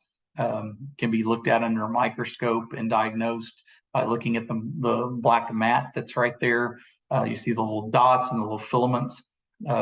This fungus actually pierces and gets into the runners and stolons and clogs up the system where it's not able to move nutrients up and down the system. So it's real important to keep your grass as healthy as possible so it doesn't get things like this. But then again, we have droughts, so we have other things that we can't control. So sometimes it just happens. And you can use fungicides as a preventative on it. Typically, a lot of people, if I get phone calls, and I will get phone calls sometimes when people call me in the fall and say, I have take all patch. And I'm like, no, you don't. Take all patch is a cool season issue. I mean, a warm season issue. Brown patch, large patch is a cool season issue. Then they'll tell me, oh, it's these circles or this, or, no, that's large patch. That's not take all patch. Take all patch starts in the spring and you get some light yellowing occurring, and then you start to get this dieback that occurs. And I think that, from a standpoint, there's some research that was done in Karnes County years ago where they had some golf grasses that were doing the same thing or getting take all patch, and they used sphagnum peat moss and a liquid iron, and it did real well. It did better than a lot of the fungicides and everything else that they tried. But I think that's a viable option, especially having the high pH like you guys have, to be able to get that iron or some kind of micronutrient into that turf grass. But that peat moss application is real important. It's only an 1/8 of an inch application. It's basically 3.2 cubic foot bale of this real fine powder peat moss per 1,000 square feet. So, and everybody wants to know how to control the weeds. The thing is, I've kind of given you some chores to keep up with to help control weeds. One of them is mowing. If you mow consistently and regularly, you will decrease weed populations because you're not allowing them to seed. You could say I tortured my kids when I was a kid because I had them mechanically pull off the seed heads. So if you have weeds that are out there and they have seed heads on them, you can pull them off. That reduces future populations. Call me crazy, but it works. Because now it's, instead of dispersing 10,000 seeds, I've dispersed none. So that's an important thing to do. The whole thing is, chemical, the use of herbicides. There are some weeds that are, a little harder to control. Some of them you just pull, just depends. The biggest thing is avoidance. And if you keep it mowed, nobody will ever know. Look at that. Isn't that a pretty lawn? I don't see a weed in it, do you? Oh, wait, let me look closer and micromanage my lawn. Oh, yep, there's a weed. So a lot of times that's what's happening is that, and given, yes, this is an indicator weed, it tells me a story. But the fact is a lot of times we sit there and we micromanage it so much that we're utilizing herbicides and stuff like that. We're overdoing everything. I've had people come in with insect problems that put fungicide on it, and vice versa. Or, well, I've sprayed it 3 times, but it only tells you can spray once. But my lawn doesn't look good, So we have to be very careful how we utilize these herbicides because they can damage, and a lot of them actually cause the turf grass to grow even more slowly. They actually inhibit some of the growth with your turf, and they somewhat damage it. So we have to be really careful on the timing of these, both pre and post herbicides. Pre meaning pre-emergent, which, contrary to belief, pre-emergent doesn't mean that it keeps the seed from germinating. The seed actually does germinate. It actually does come up from the soil. And when it comes through that pre-emergent, that's when it kills the actual weed. So a lot of people think, oh, it just keeps the seed from germinating. No, the seeds all germinate. It's just when the emergence occurs, that's when the product attacks the young weed, which is a good theory because anything that's young is much more susceptible. So why not let's treat everything when it's most susceptible? So we have to think about it from that time frame. There's a lot of herbicide options out there. The problem is that, especially some of the harder to control ones, it's suppression versus, full control. Sometimes you won't get full control. Sometimes it takes multiple applications because there's nothing that's like a silver bullet to control it. There's only something that slows it down or it's like a growth inhibitor for it. So we have to look at some of those things. So pre-emergents are real important, especially with crabgrass, goosegrass, and some of these others like that. The timing has to be perfect. And a lot of people say, well, I've done it, and I don't ever control it. Well, you're correct. You're never going to fully control it unless you rip it out chemically. Physically, and try to control it by spot treating chemically with a kill all type product. but that's not always the best thing to do. So we have to be very particular about when we put these things down. So these are kind of generalities. There's no specifics, because why? Because Texas is a big state and it's always different for different areas. So we have to be very careful about how we, make recommendations. So the recommendation for you guys is, man, we say for putting pre-emergence in our area, we typically look at the end of January, beginning of February. So y'all may be more January. So, because y'all typically are a little bit warmer than we are by nature, but then again, there is a way to kind of alleviate some of the temperature differences is by spreading out your application. So making one application and then making another application, 4 weeks later, 6 weeks later, just depending on the product. You have to be very careful. Read those instructions on some of those. So, everybody always wants the calendar date. Well, the weeds don't say, oh, guess what? It's March 1st. Let me sprout. So they're looking at soil temperatures and, day temperatures and things like that. So that's kind of the way we have to look at it. Most of your stuff that's commonly found, your preem, barricade, dimension, those are your pendimethalin, pyridiamine, and dithiopyr. Those are a lot of your grassy and small-seeded broadleaf weed pre-emergence. Isoxaben's really good for your broadleaf weeds, typically called gallery, or it says, with gallery or something like that. Oops, my bad. So here's just the snippet on the bottom is from one of our publications in Extension about selecting worm season herbicides pre-emergence. Typically, we don't recommend weed and feed products. I have seen not only in Corpus, I've seen it here, where people use those products, they burn their grass severely, or they kill trees doing it, or landscape plants doing it, because those products do affect everything. If you have a newly established lawn, there is no reason for you to fertilize or put any kind of weed control product for the first year, at least. If you have something that is trying to regrow, there is no need to put a pre-emergence out, because you're going to stop that grass from growing. It's going to try to put roots down and it's going to stop because there is a pre-emergent there. There's a barrier. So just keep that in mind. And especially when you're talking to homeowners, and if they have a new lawn or if they have a place that they're trying to regrow, that's the one thing you don't want to do. Post-emerge products, yes, as long as it's spot application, but pre-emergence, no, it'll stop your root growth.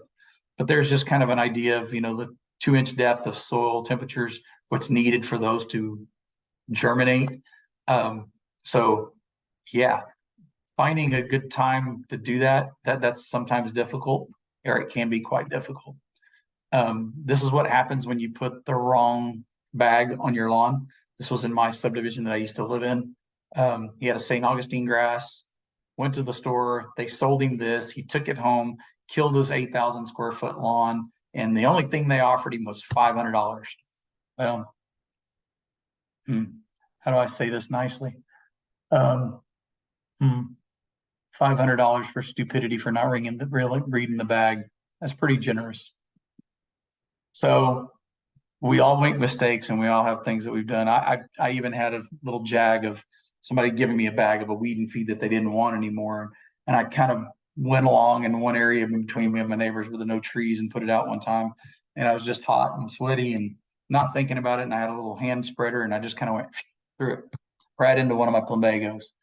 And every time it would rain, that plumbago would die back and then it would regrow. And then it would die back every time it rained. And that was the product actually washing through and getting into the plant. So yeah, not a good thing. Nobody awarded me for my stupidity. So we've got annual perennials, we've got warm and cool season perennials, annuals, grasses, broadleaf weeds, etc. There's a good chart through Texas A&M. If you type in seed heads, grassy weed seed heads.tamu, it'll probably pull it up.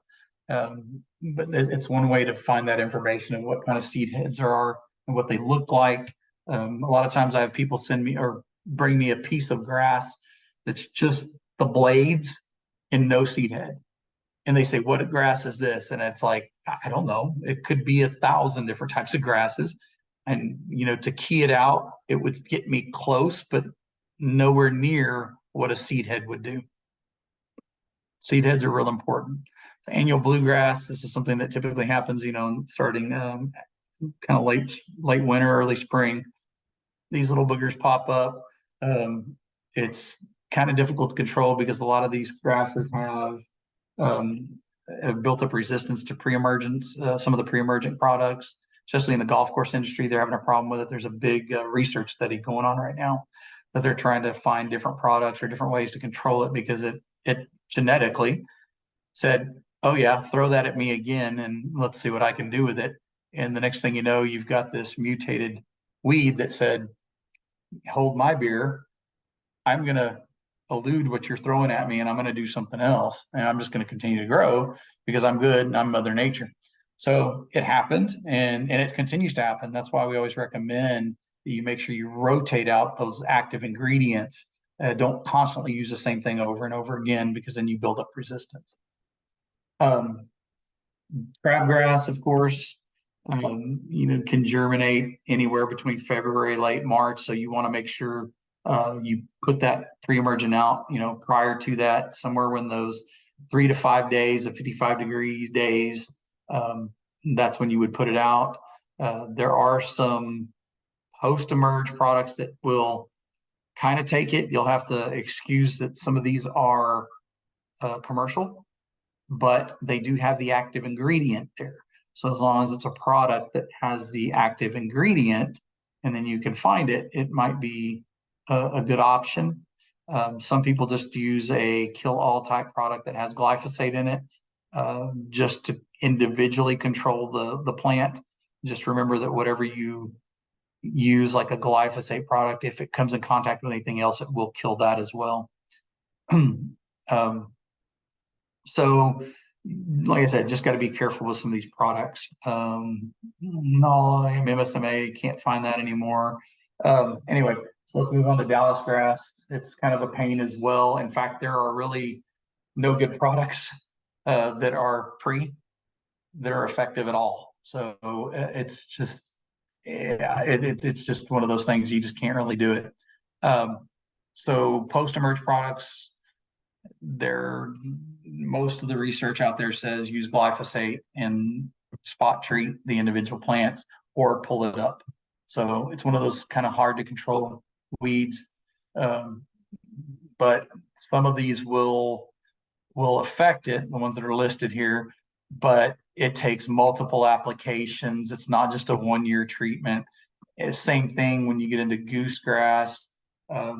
You got to kind of use a multifaceted process in order to really get a hold of them and knock them back. A lot of these products are pretty much the same when you get into some of these more hard to control weeds, sulfentrazone and stuff. Just make sure that you're reading the labels for these products. And like I said, some of these are not going to be available because they're more on the commercial side of this.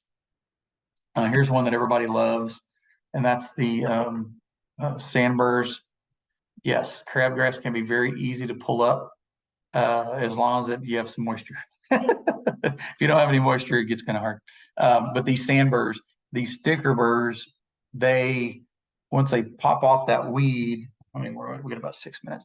Okay, once they pop off that weed, that sticker burr hits the ground, sits there, and it may take 3 to 5 years for that seed pod to open up and distribute the 5 to 8 seeds that it has in it.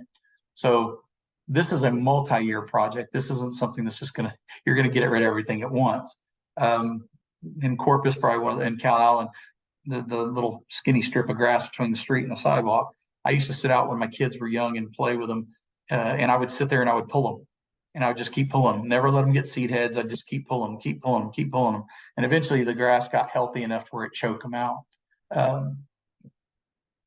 So how long does it take? Yeah, zoysia grass is one of those grasses that does take some time because it is not, in all the documentation and all the research and everything, it shows that it's just a grass that takes longer to recuperate. So you have to give it time. You have to mow it properly. and water properly. If you're watering 3 or 4 times a week, you're watering way too much. You need to spread out your watering as much as possible. In fact, one of the things I forgot to mention, guys, you can do what they call a step test. You go and walk across your lawn about 10 or 15 paces, turn around and look back. If you see footprints from the very beginning to the middle, all the way to you, that grass is needing water immediately. If you see it where you're seeing only your footprints halfway to you, then that means it needs water pretty quick. Next couple of days or something like that. But that's a good way to indicate whether that grass has enough moisture in it, because with turgor pressure, that's what, those leaves bounce back up when they have enough water. When they don't have enough water, then they lay down and they stay down.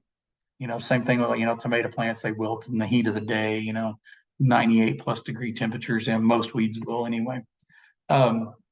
So with sandburrs, you can pull them. Pre-emergence are pretty much not very much effective.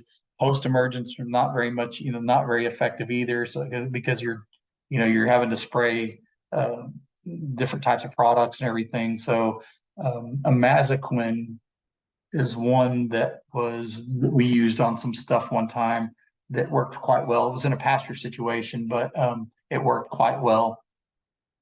Pros and cons of hydromulching and sodding turf grasses. So, okay, pros and cons of hydromulching. Pros. Well, a lot of times it is you're putting a grass down, seed down, that has typically in large areas where you have moisture going down with it. So you're going to get quicker germination. You're going to get quicker coverage over an area because it has like a mucus-like stuff that they put down with it. So you're going to be able to cover large areas, big areas very quickly with it. The cons of it. Cons are typically the selection. You're looking at, not a lot of seeded grasses out there. So you may even have seeded mixes that they may be selling you rather than actual grasses that would be more adapted or suited for what you're using it for.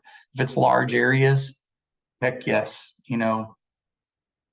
mulch, spray on grass, great thing. Like it. It does well. Saves you a lot of time and effort. Typically what I say, if somebody doesn't have the funds and everything to do that, is that you just seed areas and start areas a little bit at a time. It does have some pros and cons with it. They have weed matting and stuff that they use nowadays for, that they put down that already has seed in it, and they go through and they water it real quick and it holds the water, and then the grasses rejuvenate. So does it require more watering than sod? At first, no. It's just a matter of after, or at what point in time when those grasses start to grow, they're going to need water. They're going to run out of water. So they do need water at a particular point in time. Unlike if you seed something yourself, it needs water in the beginning, it needs water in the middle, and it needs water to finish it off. So as far as utilizing too much water, no. Okay, so let's move on out of here and sandburrs and get up, because I'm not going to finish if I don't speed it up. Oh, dang. Yeah, so make sure that when you're using broadleaf weed controls that are ready to use or anything like that, that you read the labels on them. A lot of these have a statement on there, so do not apply above 85 degrees. And it'll burn the lawn. It'll cause big problems. So you got to also be careful in your area about floor tam. A lot of these products will say can be used on St. Augustine except Floratam, or use at the half rate, or something like that. So and I'll speak from personal experience. The yard I did have Floratam on, it actually did yellow the crud out of it. It looked like highlighter yellow. And I had to boost it with a lot of nitrogen and everything right after, just to try to get it back to health. So it wasn't fun. So it does what it says it's going to do. So there's lots of broadleaf weeds that are easy, kind of medium and hard to control ones. Y'all don't have the Virginia buttonweed. We do. Most of your products, the broadleaf weeds, are easy to control. Of course, we're going to start to see henbit, which one man's weed, another man's treasure. The biggest thing is that during the wintertime, we just don't want these plants getting so large that they're like they're shading out the turf grass. That's a problem. I've seen that in some of the sports fields up here, especially in the woodlands. And you too can find a 4-leaf clover if you just look, especially with white clover. Just look for the square, not the triangle. Of course, we're going to start having, our winter weeds. These are just better, just pulled up. Nut sedge, sedge hammer is probably one of the best products. It's actually has a different active ingredient that a lot of the other products do not have, but they're all effective. The fact is, and this is where I say, read the label. Sedgehammer says spray between 3 and 5 leaf stage. If you hit it between the 3 and 5 leaf stage, you will get really good control.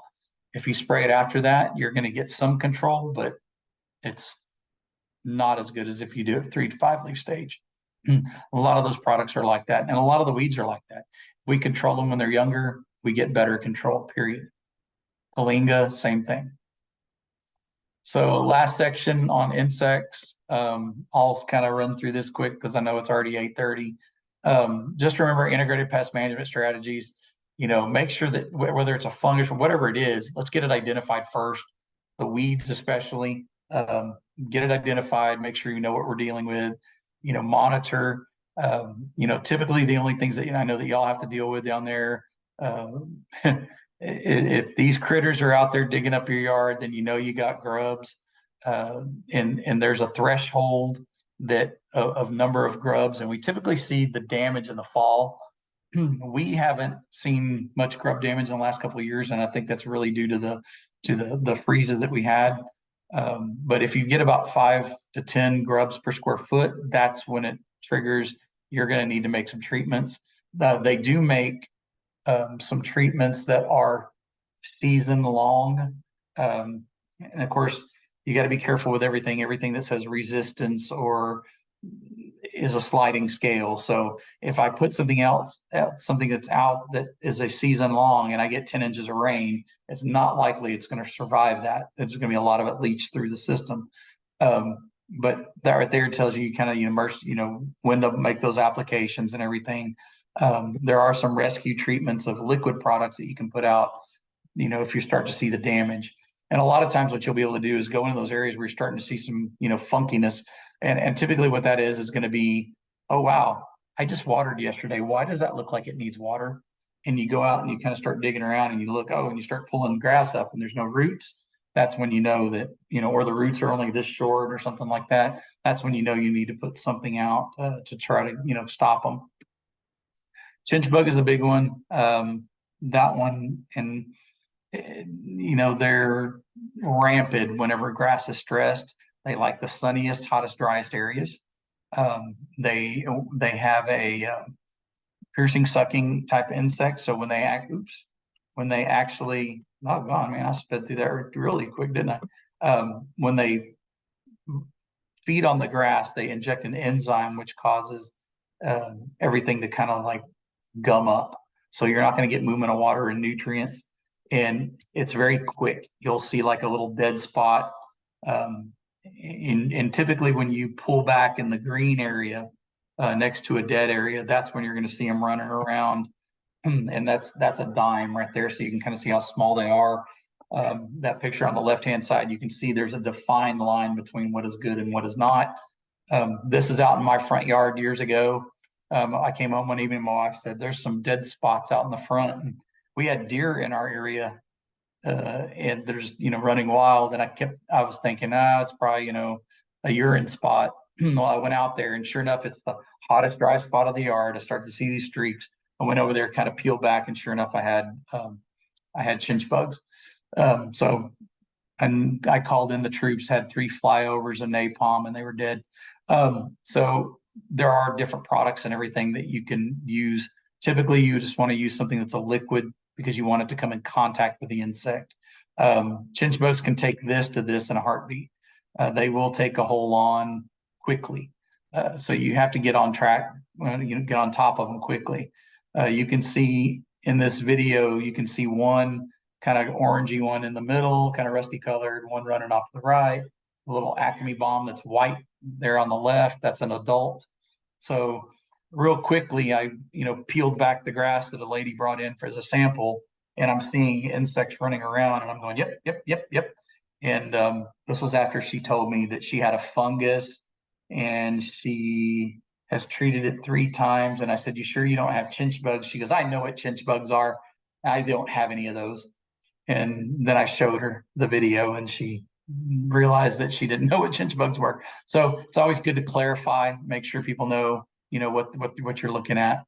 They can have 3 to 6 generations a year. Like right now, I was just out in my yard here at my property, and I'm seeing chinch bugs. They're crawling all over me while I'm doing my irrigation stuff and everything. So, I mean, they're still here. We'll probably see about another, month of it. But as far as major infestations, I think we're kind of on the downslide of that now, some added rain and a little bit cooler temperatures. The grass is starting to recover even.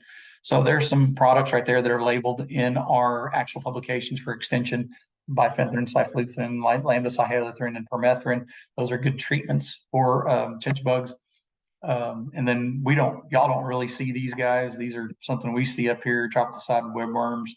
And I'm pretty sure, but I don't think, in fact, they don't even see them in College Station. So we just happen to be a little bit more wet. I know y'all do see fall armyworms occasionally. Kind of a greenish gray worm with the inverted Y right there on their head. And then, of course, that kind of tannish moth. They will take grass down pretty quick, regardless of what it is. So it's best to, get on them and get them identified quickly. A lot of times you'll see their frass, their poop around and everything when they're actively feeding, or you may see like a whole army of them. That sometimes happens. The latest thing is the Bermuda grass stunt mite. You can see on the left-hand side how it's very stunted, almost a broom-like appearance. We almost want to think of this as like witch's broom, because it makes it real stunted. The internodes are real shortened and everything, so the grass grows real close together. We haven't seen anything as far as down as our neck of the woods, but they said it is kind of like up in North Texas somewhere. Hopefully it'll stay there, but it is, like I said, it is something new. So if you start to see something like that, you might just take a better look at it. But a lot of good information on our Aggie Turf website. Lots of publications through there: insects, weeds, turf grass selection. Another good publication section as well. My suggestion is, take notes of how you maintain your lawn. It's always a good thing to do to just kind of get you on the right track, and that way you can kind of come up with your own calendar, so to speak, of how you maintain your lawn. I have one for Montgomery County, but it's a little bit more general. This is from the guy that was the engineer. You can see down at the bottom where it's highlighted yellow. He says, "See with Michael." Image as needed for grassy weeds, berry advanced season long control. Those are the things that he chose. I gave him a whole bunch of examples and active ingredients, and that's what he chooses. He even made a mistake on June 15th. He applied fertilizer, and he says applied too early. Wait until September or October. So I remember that conversation. I used to hear from him at least once a month when I first started all this. Now I don't hear from him, but maybe once a year. So he's got his own schedule. He's got everything down to a T. He does do a soil test every couple of years. That way we know where we are and we can make adjustments if necessary. But, and every now and then he changes things up if he wants to, and that's perfectly fine, but he knows now. So that's a good thing to do. Just keep good notes. So that's it.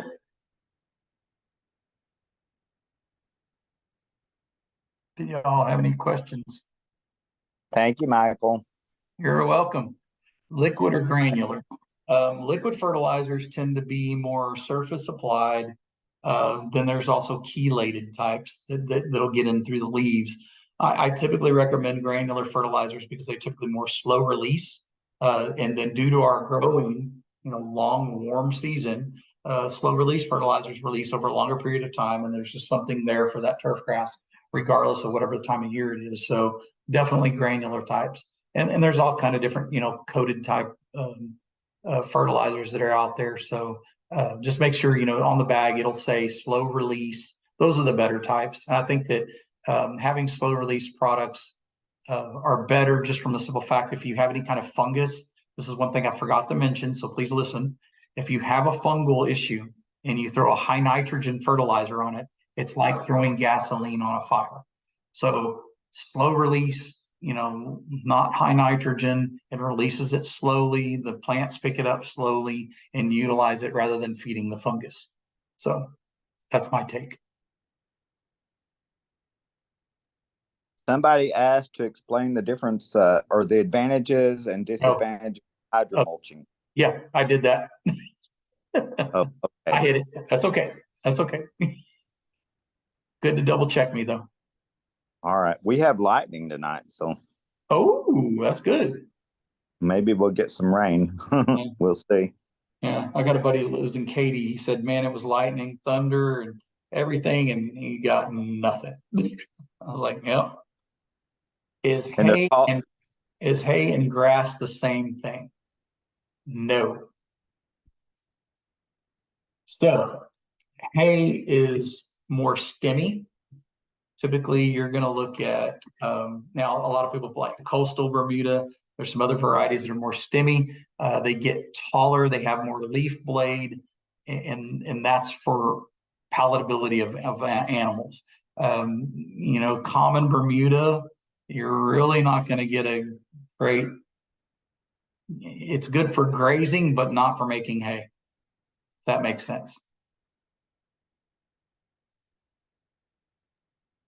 They're calling for a wetter than normal winter for us. So Yeah, and colder too is what they said too. But we'll see how that plays out. yeah, we'll see.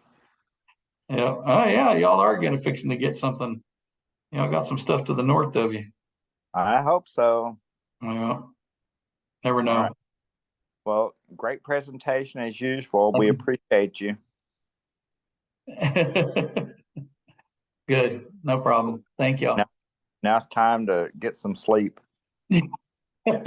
Well, for some of us got to get to work. All right. You have a wonderful night. Okay. You too. Thank you all, guys. Hey, y'all have a good evening, and hopefully I'll get some rain. Hope so. Yep.